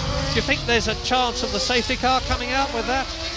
The car is actually on the track. They're never going to get it away because the front wheels are in the gravel. There's a lot of marshals. Yes. In fact, that's an interesting point. There's a lot of marshals on the That's racetrack. the Japanese for, I think that was my corner, Shinji. Yes, he said, you'll only ever do that once to me. But there's a lot of marshals on the track. And we've got Michael Schumacher's got some kind of problem. Schumacher puncture. Is that a right rear puncture? It's all happening to Michael Schumacher today. And he tours out of the race. Michael Schumacher retires from the Japanese Grand Prix. Mika Häkkinen is the world champion of 1998. Even if he fails to finish, Mika Häkkinen, by virtue of the fact that he was 4 points ahead of Schumacher when this race began, is world champion for the first time and brings McLaren right back to the forefront of racing. Well, Michael Schumacher did his best, but sadly it wasn't good enough. Let's have a look and see what happens as he comes down to turn one. The right rear goes, and so does Michael Schumacher's Japanese Grand Prix. Well, some you win, some you lose. Michael Schumacher's won 2 of them. You're watching the new 1998 world champion, Mika Häkkinen, in for a scheduled pit stop because Michael Schumacher has had a puncture that smashed the bodywork to pieces. He's stuck out on the racetrack, and there you see Häkkinen rejoining the racetrack, still ahead of Eddie Irvine. And so we're just going to get a replay now. And there's Schumacher trailing in, having had that puncture down the pit straight. And you can see the flailing tyre has wrecked the side pod of the car, and no contact with any other car. Michael Schumacher out of the race. Häkkinen automatically the world champion, whatever happens from here on in. And we may see a replay shortly of when the tyre goes. It's very similar to what happened to Nigel Mansell back in '86. And there's the car running on 3 wheels, and Schumi jumping on the wall, championship over, and scenes of euphoria in the McLaren garage, which I can see from here as the mechanics embrace each other, and Erja Häkkinen, Mika's new wife, has a smile a mile wide on her face because her man, and there he is world champion this year, whatever happens. Nobody deserves it more than he did. And Michael Schumacher's valiant effort came to a finish. He forced as hard as he possibly could, obviously overloaded the tyres. We'd seen blisters on the right front. It was the right rear that went. Out went the Ferrari with the right bodywork at the back, smashed to pieces by the flailing tyre. So now it's just down to Eddie Irvine to do something for Ferrari, because of course McLaren have only got to have one of their cars finish in the top 6, and they are currently first and third, also to win the Constructors' Championship on a magnificent return to the top. Yes, so both titles in the bag, as you rightly say. Michael Schumacher, 2 consecutive years he stood in the outfield wondering what he's got to do to take his 3rd World Championship, and now the pressure is completely off this man. He can enjoy the last 19 laps of the race and just really revel in his newfound glory.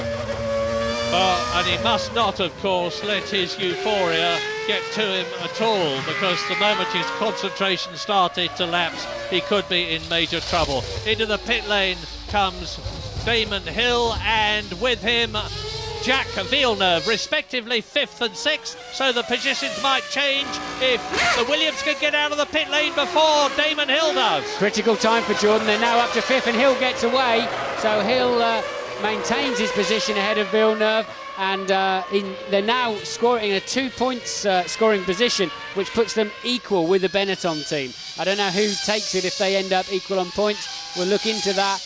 It'll be based on the results then. So looking reasonably good at the moment for Jordan for 4th place in the championship. Williams have all but got 3rd place sewn up. McLaren, of course, now the manufacturers' world champions, and Ferrari 2nd place. And Eddie Irvine there in the sole Ferrari left in the Japanese Grand Prix.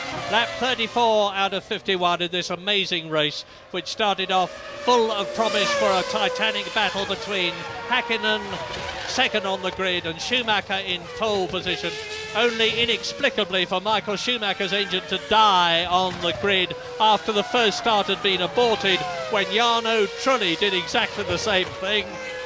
Michael Schumacher starts from last, fights his way through magnificently onto a podium position, only to retire. I would think when Tuero and Takagi got together, the Minardi and the Tyrrell got together, and there was a lot of debris on the racetrack, a lot of carbon fibre. I wouldn't be at all surprised if that's not where Michael Schumacher picked up that puncture. McLaren pitting Häkkinen immediately after that, just in case he got the same problem. Frentzen in from 4th. Remember, he got Damon Hill right behind him, so Damon Hill will move up into 4th position on the grid. That's a nice quick second stop, 6.9 seconds. That was a good stop, and it depends where Hill is. So I think, Hill's not going to pass him, but it's going to be quite close. But Frentzen is going to maintain that 4th position. Yep, and Lacey now is into the points. That was something that he didn't expect, because Jean Lacey has been grumbling, as he sometimes does, about the fact that he couldn't get the Sauber properly organised. Had a coming together with Ralf Schumacher in one of the practice sessions, and but there is news from James Allen, who's in the McLaren garage. It's a bit like Happy New Year. It's just everybody is kissing each other. They're crying. There's hands being shaken. They've waited for a very, very long time for this. There was the 50 race winless streak that they went through, the years when they changed engines and all the rest of it. It's lovely to be in the McLaren garage. I'm very grateful to the team for letting me in here for this special occasion. It really is a magic atmosphere down here, and they deserve it. And it means, of course, that Bridgestone have won their 1st World Championship. A sad departure for Goodyear, but they owe Formula One absolutely nothing, and Formula One owes Goodyear an enormous amount. Yes, absolutely. It's a sad day there for Goodyear in that respect, but I mean, in the high-tech world of Formula One, it still all boils down to a stall and a puncture for the World Championship. It all boils down to basics in the end, Murray. Lap 36, lap 36, Häkkinen now 3.3 seconds ahead of Irvine. So they both stopped twice. Eddie Irvine is clawing into Häkkinen's lead, which was at 1.6 seconds. David Coulthard is 22 seconds behind the Ferrari, and that's Luca Montezemolo consoling the Ferrari mechanics. They have worked without stopping for 5 weeks. 18 hours a day, day after day. That picture of Schumacher with the huzzah and his arms aloft is a sad reflection of what's actually happened. Yeah, he'll be particularly destroyed, will Luca, because he thought at least he knew it was an uphill struggle to win the championship. You could read between the lines of everything he said all weekend, but I think he was fully expecting to go out in a blaze of glory by at least winning the race, winning the battle, if not the entire war, and really quite sad there for the entire Ferrari team. Well, Eddie Irvine driving magnificently. He's just gone faster than he has been before. He's closed up a bit on Mika Hakkinen. The gap is still about 3 seconds. But Eddie Irvine is doing what he should do. He's keeping Hakkinen under pressure. Remember, we've all been talking about the World Championship, but this is a race for victory.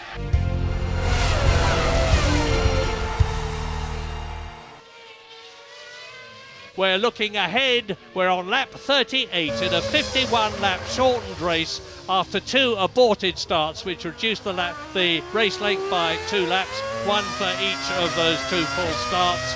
And Mika Hakkinen that we're riding with in the seemingly invincible McLaren Mercedes with its Ilmor-built V10 engine made in England at Brixworth is 3.8 seconds now ahead of Eddie Irvine, so he's pulling away a bit. Coulthard third, Heinz-Harald Frentzen fourth, Hill is fifth, and Villeneuve is sixth, and Louise Goodman is with Ferrari boss Luca Di Montezemolo. Luca, sad day for Ferrari. Any idea what caused the blowout? I think it's a very sad moment for us, but this is the competition. Congratulations to McLaren for the very good season. I think we have done a fantastic season. We have done the maximum starting in the pole position and doing our best. Unfortunately, we have been unlucky with the second departure with a small electronic problem at the clutch. And then Michael came off some spare parts of the car that has got an accident 3 minutes before.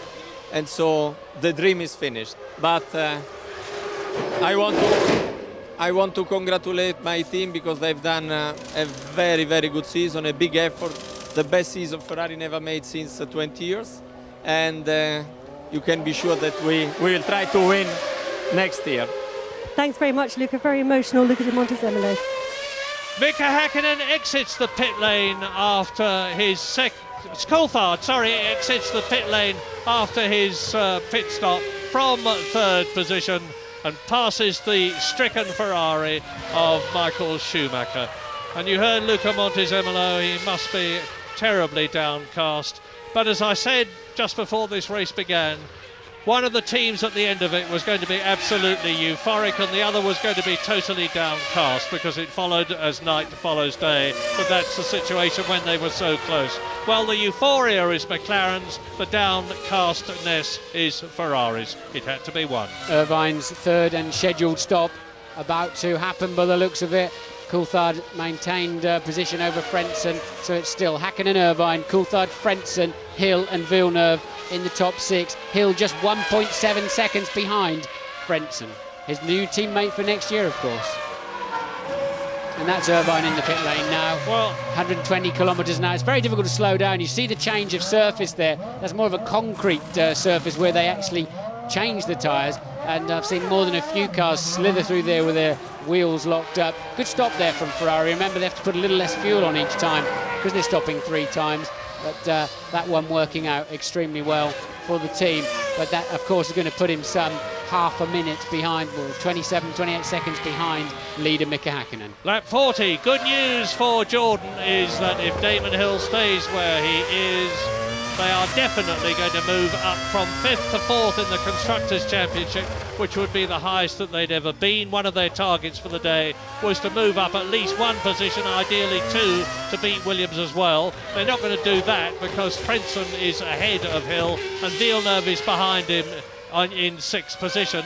But Damon Hill, with the points that he will get for that 5th position, is going to be right up with the Benetton team. In fact, I'm exaggerating because there's 2 points in it at the present moment, and Damon Hill is on 2 points for 5th position. Yes, and surely that means Jordan will take that 4th in the championship because they had a win at Spa. Exactly. So, and also and a 2nd place, of course. Yes, and that will also give Damon 6th in the World Championship too. It'll move him clear of Alexander Wirtz. So Damon, providing he can get to the end, is scoring 2 very, very valuable points for himself and especially the Jordan team.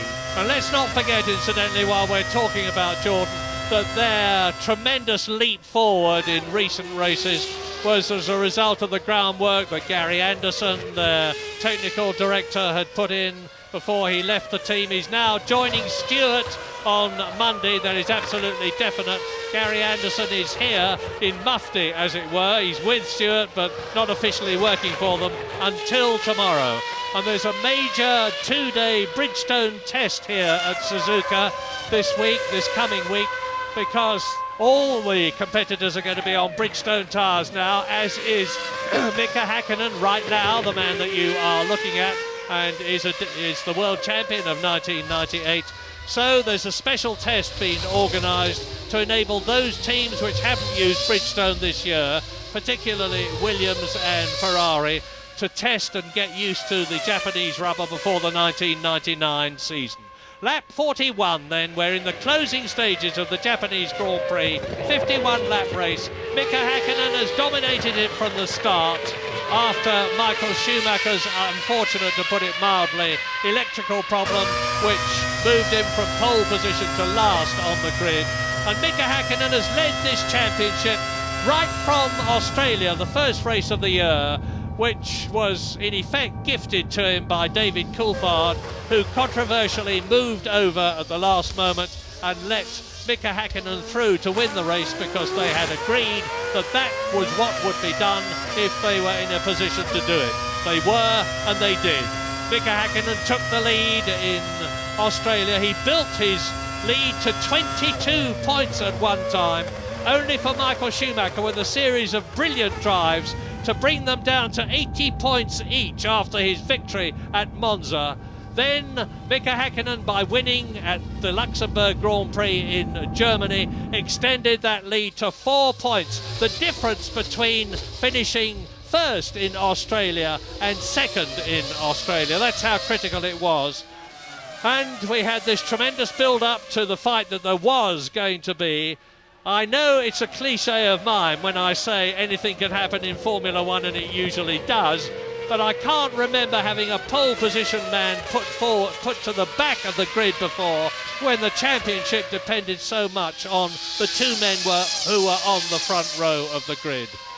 I remember in 1976 we all talked about the fact that James Hunt had won the World Championship in Japan at the Fuji circuit. We tend to forget that Mario Andretti won the race. Well, there's going to be no doubt about this race. We're on lap 42 now, 9 laps to go, each of 3.6 miles, and Mika Hakkinen is looking for metronomic precision and consistency, and Heinz-Harald Frentzen there is looking to keep Damon Hill behind him and Jacques Villeneuve behind him in order to finish well up.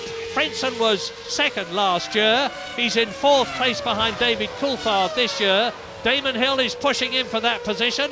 Jacques Villeneuve is pushing Damon Hill. And Williams, as we've said several times already, are certain to finish 3rd in the Constructors' Championship behind McLaren, the winners, and Ferrari in 2nd place. A wonderful, wonderful Japanese Grand Prix for McLaren, and how hard the Woking people have worked for it. They have been as unremitting in their efforts with Bridgestone, their tyre supplier, with Mercedes-Benz, their engine supplier, as Ferrari were at Maranello with Goodyear and their own engines. But it's been a tremendously exciting season, a tremendously exciting and very significant Japanese Grand Prix.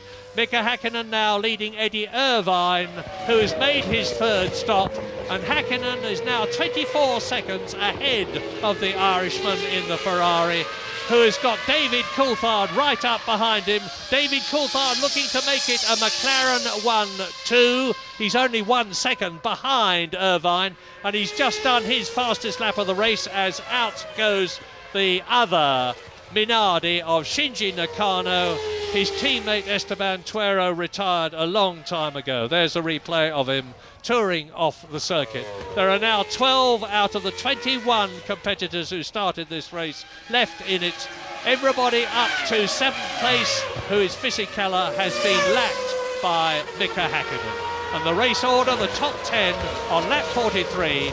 Mika Häkkinen leads Irvine commandingly by 24 seconds. Coulthard right behind Irvine. Frentzen, Hill and Villeneuve battling for 4th position. Fisichella is 7th, Alesi is 8th. Alexander Wurz in the second Benetton is in 9th place. Johnny Herbert is in 10th place. The other 3 are Panis in the Prost, Trulli in the Prost, and Shinji Nakano just out of the race. So 12 out of 21 left. And the weather continues to be absolutely ideal for this enormous crowd to savour this Formula One event here. Yes, and as you see them having a look at the Minardi there, not much they can do to retrieve that car, and it's not really in the line of fire if anybody flies off the racetrack. But interestingly, Villeneuve just half a second behind Hill, but that Frentzen, Hill, Villeneuve train is pretty much status quo. As we watch Häkkinen, Martin, I'm wondering what they did with that car that was Takagi's car that was stuck on the gravel track. They've obviously got it out of the way and didn't feel the need to bring the safety car out. No, they pull those little caterpillars over and drag them across and can move them extremely quickly, and it works quite well actually, as long as you don't run into one of the caterpillars. But they're covered by double waved yellows whenever there's marshals on the track. That's fine, unless what happened to me here in '94 in a torrential downpour. I aquaplaned off the track and managed to hit a marshal and just missing one of those caterpillars. Nothing I could do about it, and sadly the marshal wasn't in too good a shape, but he survived to tell the story.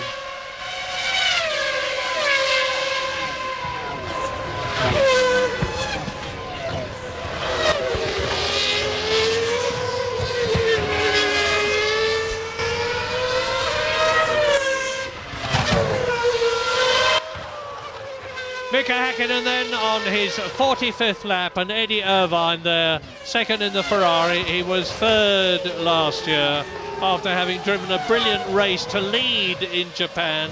A great tactical move when Irvine, who knows Suzuka so well, having driven here in the Japanese Formula 3000 Championship for several years, including 4 wins in it, took the lead in the Japanese Grand Prix and stormed away from Jacques Villeneuve and Michael Schumacher, and then later allowed Michael Schumacher to pass him, take the lead and win the race. Häkkinen lost 3 seconds to Eddie Irvine on that last lap, so that's rather cruising a little bit too much, and he's already 1.5 seconds down on the next lap, so in the first section. So Häkkinen, I don't know if he's in traffic.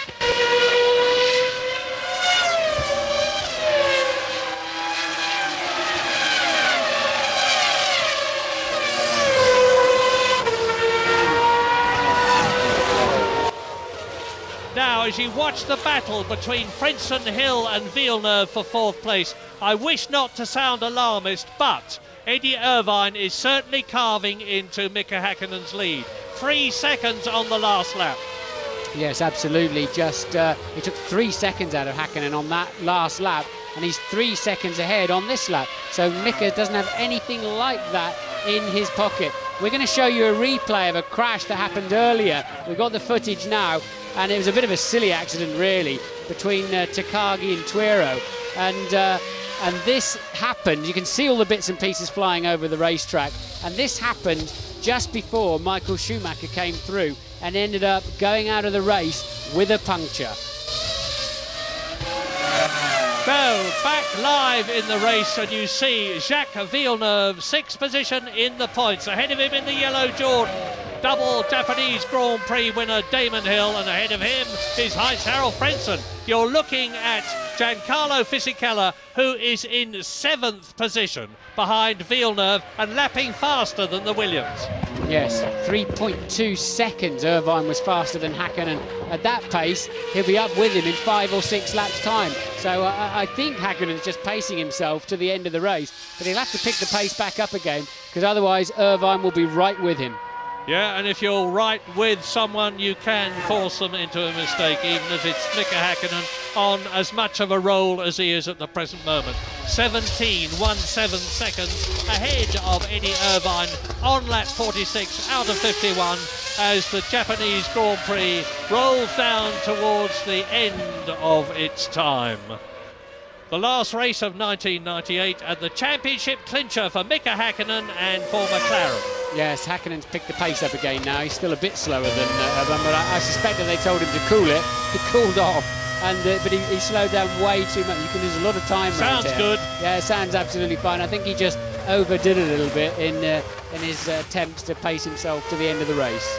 Well, if he wins it, and he's certainly looking good for it, it's going to be Mika Hakkinen's 9th Grand Prix victory. 8 of them this year. And there was a time when he looked as though he was going to be one of those people who never ever won a Grand Prix. He came into the McLaren team from Lotus in 1993 to drive with the great Ayrton Senna and electrified everybody by out-qualifying the Brazilian in the Portuguese Grand Prix, which was Mika Hakkinen's first race for McLaren. And then, of course, he had that dreadful crash at Adelaide where he was nigh unto death for a very, very long time, and made this quite incredible recovery, seemingly unhurt. And Louise Goodman is with Michael Schumacher. Michael, is it possible to sum up for us how you're feeling right now? It's pretty obvious that I'm not delighted or excited. A little bit disappointed, but it's in relation not too much, not too bad. Because in the end of the day, we have done a good job, I believe. We can be fairly proud of what we did. We did a good qualifying yesterday. We did, in the end of the day, a good race as well today. It was not supposed to be our championship, and I wouldn't say it's fair to say we lost it here. We lost it in the beginning of the season, and you can't really complain because everybody did a huge job. We have done what people didn't believe, which means challenge the McLaren team up to the end of the season. It's a shame, but it's the case. Next year is another year. The world is still running around, and we still continue to live. Do you know how you got the puncture? It wasn't a puncture. It was an immediate explosion on the tire. I didn't have a sign. I had a front tire problem several laps before that, and I was suspicious something could happen there. I was asking the pits whether they want me to come in or continue, but the rear wasn't really a danger. But with the vibration I had, I couldn't see in the mirrors anyway what's going on the rear. So I just kept on pushing hard, which wasn't so easy at the stage. But nevertheless, it then went. Tell us what went through your mind when you had the problem on the grid. Yeah, it's a big disappointment. I mean, you work so hard Friday, Saturday, and then you have such a little tiny problem which stalls your engine, and then you sit there and can't do anything, and you have to start from the back, which is not funny. Even so, I had great fun in the first couple of laps, I have to say, in the race itself, but immediately then I knew that the championship was almost over, so I just tried to drive the race I could. Thanks very much, Michael. Michael Schumacher being amazingly cheerful and philosophical after the most appalling luck. Yes, the tyres don't just let go, though. That's usually generated by some damage somewhere. I don't think it'll be a question of just the carcass or the casing letting go on Michael's tyre when they investigate it, which they surely will if they can find enough pieces.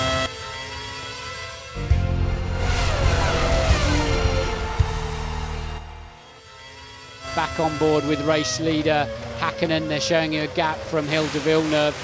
Hill is pulling away all the time, chasing Frentzen. Hill just 0.7 of a second behind Frentzen. As you head into the S, you're on board with the world champion and the race leader. Yeah, and Eddie Irvine is continuing to close on Mika Hakkinen, but I wouldn't get too excited about it. I'm sure it's more as a result of Hakkinen slowing down than Irvine speeding up, with deference to the Irishman. It's just under 15 seconds now, the gap, and Mika Hakkinen is on his 49th lap. He's only got 2 laps to do at the end of this one. Irvine second. Coulthard is not going to get that second place to make it a McLaren 1-2 unless Eddie Irvine has some extremely bad luck. But both the Williams are going to be in the top 6, and Damon Hill looks like finishing 6th, 5th, and James Allen is with Erja Hakkinen, Mika's wife. She's absolutely delighted as well, Murray. She's standing here with a big glove on her hand saying a big hand for Mika and his team. She's going to wave at her husband when he crosses the line in a minute. You must feel fantastic. I do feel fantastic, and I think everybody here as well. So it's fabulous day. It was fabulous race, and Mika did excellent job today. We've seen you for race after race standing in the McLaren garage, looking at your husband out there racing on the TV screens. What's been going through your mind all year, and how do you feel now? Well, what's been going through the mind? It's just this day we've been waiting.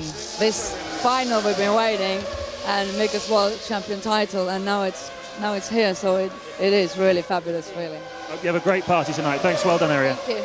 When my father was racing, my mother once said to me, there's 2 kinds of wives, the kind who go to the races and worry, and the kind who stay away from the races and worry.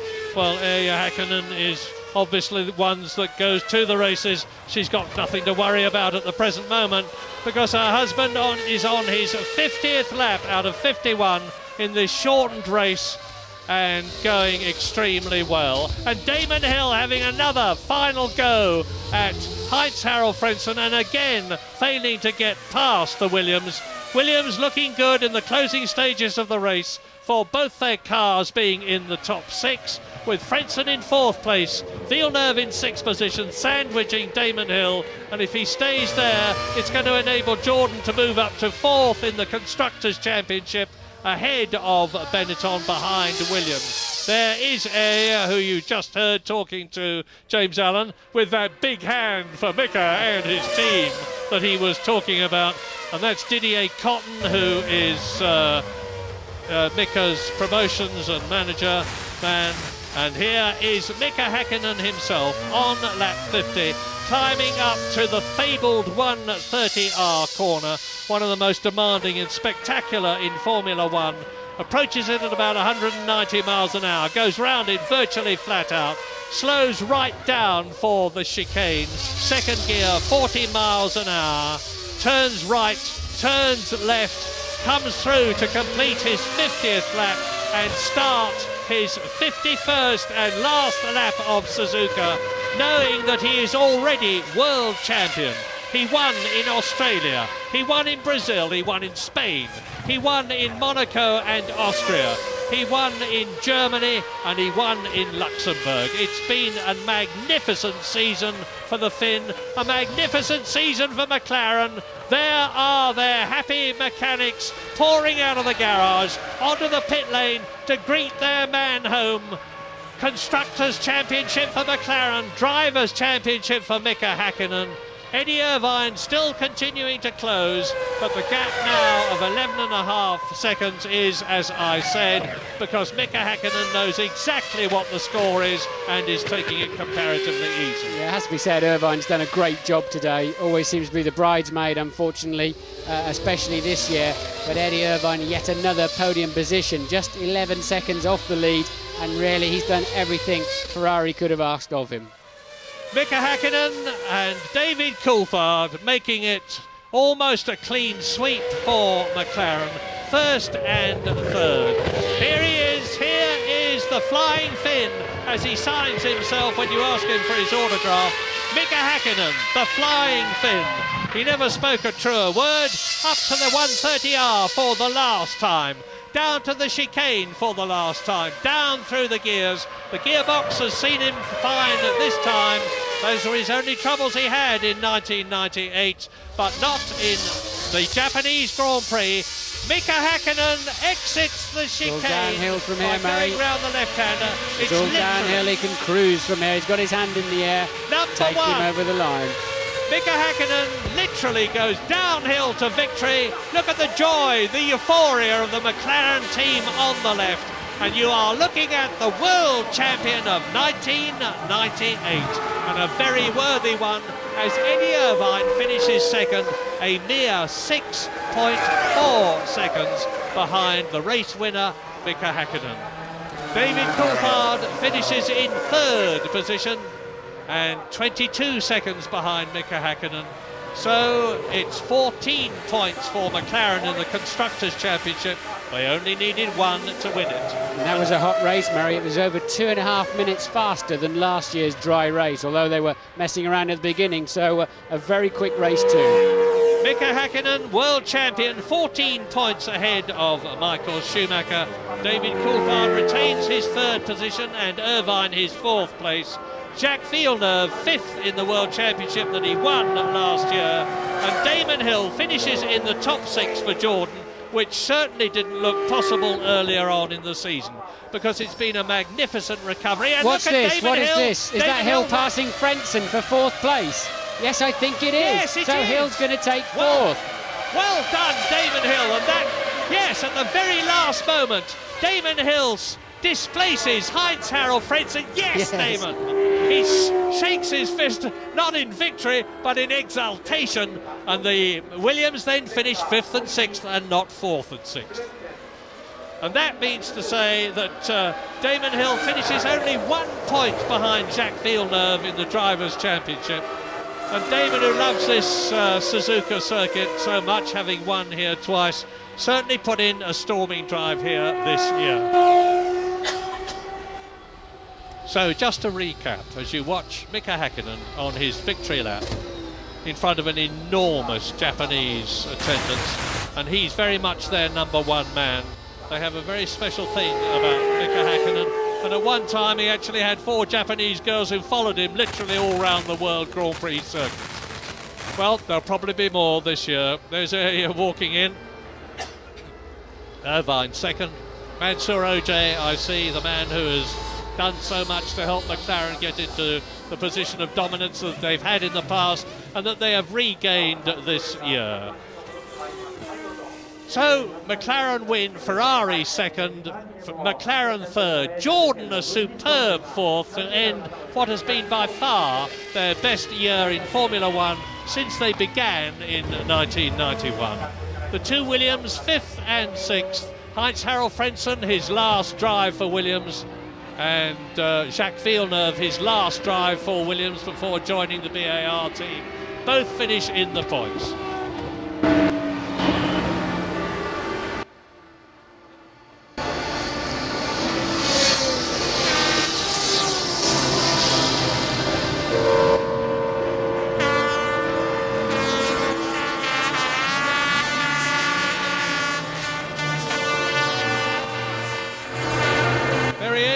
I've done it, folks, he's saying, Eddie Irvine there. Well, Irvine's taken a lot of flack from Italy because of his failure to hold up in the Luxembourg Grand Prix. He's had a lot of back trouble. He forces himself out of the Ferrari, but he's done his team proud here in Japan. 2nd place this year, 3rd place last year, and Eddie Irvine's been making a bit of a thing out of podium positions this year, because he's already had 2 2nd places and 5 3rd places, by far his best season in Formula One. He signed again for Ferrari. Michael Schumacher, I thought he was amazingly relaxed and philosophical about what must have been an absolutely gut-wrenching disappointment for him. Michael's still thinking, of course, even though it's all over, having a look at their tyres. Strictly speaking, he's not allowed in there.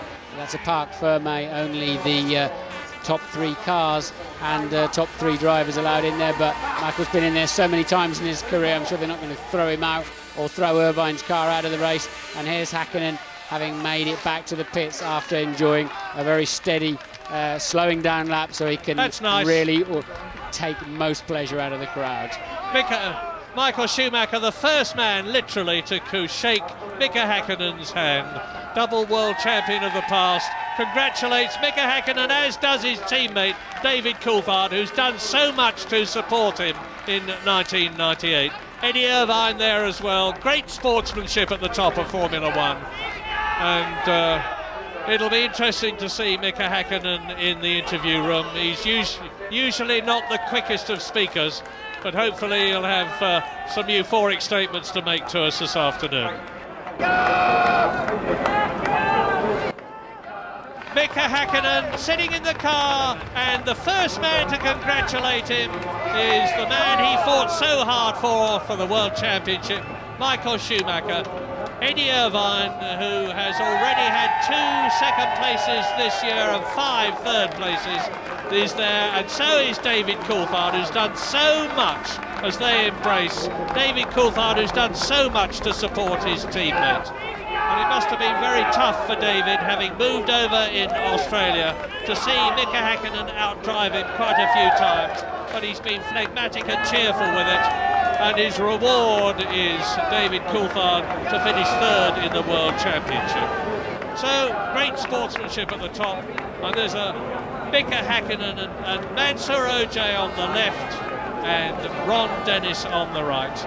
And Ron Dennis obviously absolutely ecstatic, and rightly so, justifiably so. McLaren are right back at the top.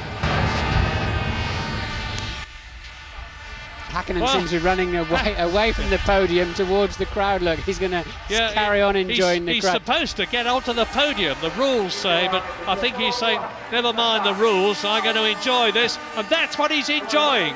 His Finnish fans, there's lots of them, have come all the way from Japan to watch him. Well, I've never been in that position, and I certainly will be, and I certainly won't be, but my goodness, the joy and release of knowing that you've achieved your ambition to be world champion must be the ultimate. Yes, I'll never forget watching the ambulance drive away in Adelaide with very, very slowly with Häkkinen on board, and to be honest, in the pits we all thought he was dead. The message went out to us that he died, and we're about to see the man climb to the top of the podium to claim in beautiful style by winning this race, the 1998 World Championship. What a moment for him. Martin, you've been World Sports Car Champion, which is the next best thing.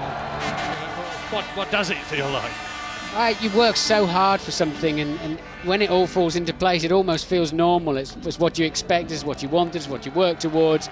But this one appeared to be getting away from them at one point, and Mika pulled it back in Luxembourg, and I think he'll have tremendous satisfaction that he didn't reverse into this championship. He Correct. won it. He won Absolutely. it by brilliant driving, and with a great team behind him. And I think he will feel total satisfaction of doing this in a very sporting way. Number 1, 1998, 1999, he will be carrying that prestigious number 1 on his car. Mika Häkkinen from Finland, the world champion, and the Finnish national anthem.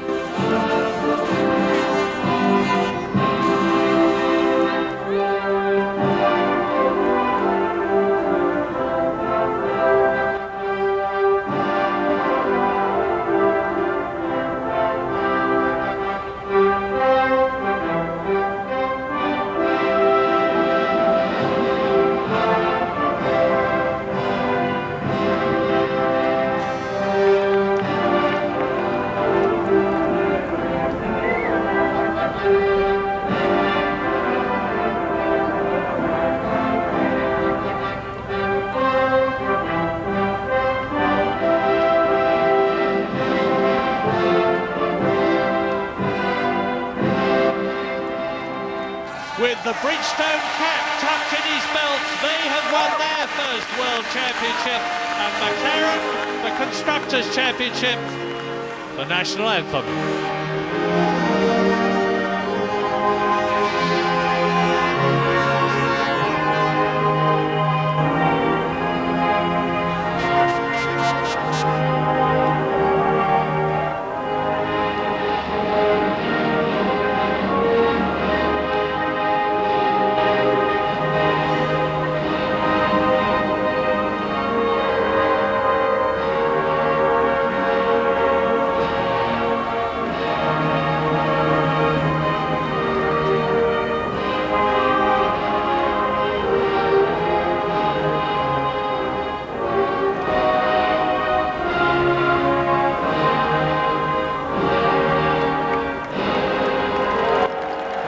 Quickly say that David Coulthard was not being irreverent. There's 2 public address systems here, and the national anthem was being drowned out. But what a great day for McLaren, for Mika Häkkinen. Not so good for Ferrari, but as I said, one has to win, one has to lose. Mika Häkkinen gets the winning trophy from Mr. Mitsui, who, as you see, is the Vice President of Fuji Television, who've given us another superb presentation of the race. A big hand for Mika and his team, especially from Aya. And the second place, Eddie Irvine. Great drive for him and Ferrari. Ron Dennis gets the trophy that matters so much to him, which will go into the enormous trophy room at McLaren's factory in Woking, and there's soon to be a new factory with, I'm sure, an even bigger trophy room. And second place to Eddie Irvine. Fine drive. But it was Mika Häkkinen's day here in Japan, McLaren's day here in Japan, and now we look forward to 1999 with a lot of drivers leaving their teams. For instance, Heinz-Harald Frentzen and Jacques Villeneuve, as I said earlier on, are leaving their teams. Johnny Herbert is leaving Sauber, and there are others. But now it's victory time and champagne time at Suzuka, Japan, at the end of the 1998 season. They've been absolutely drenched in the stuff this year, and I'm sure it looks appalling, but it's a really, really enjoyable sensation if you're the man who's getting it, because you're the new world champion.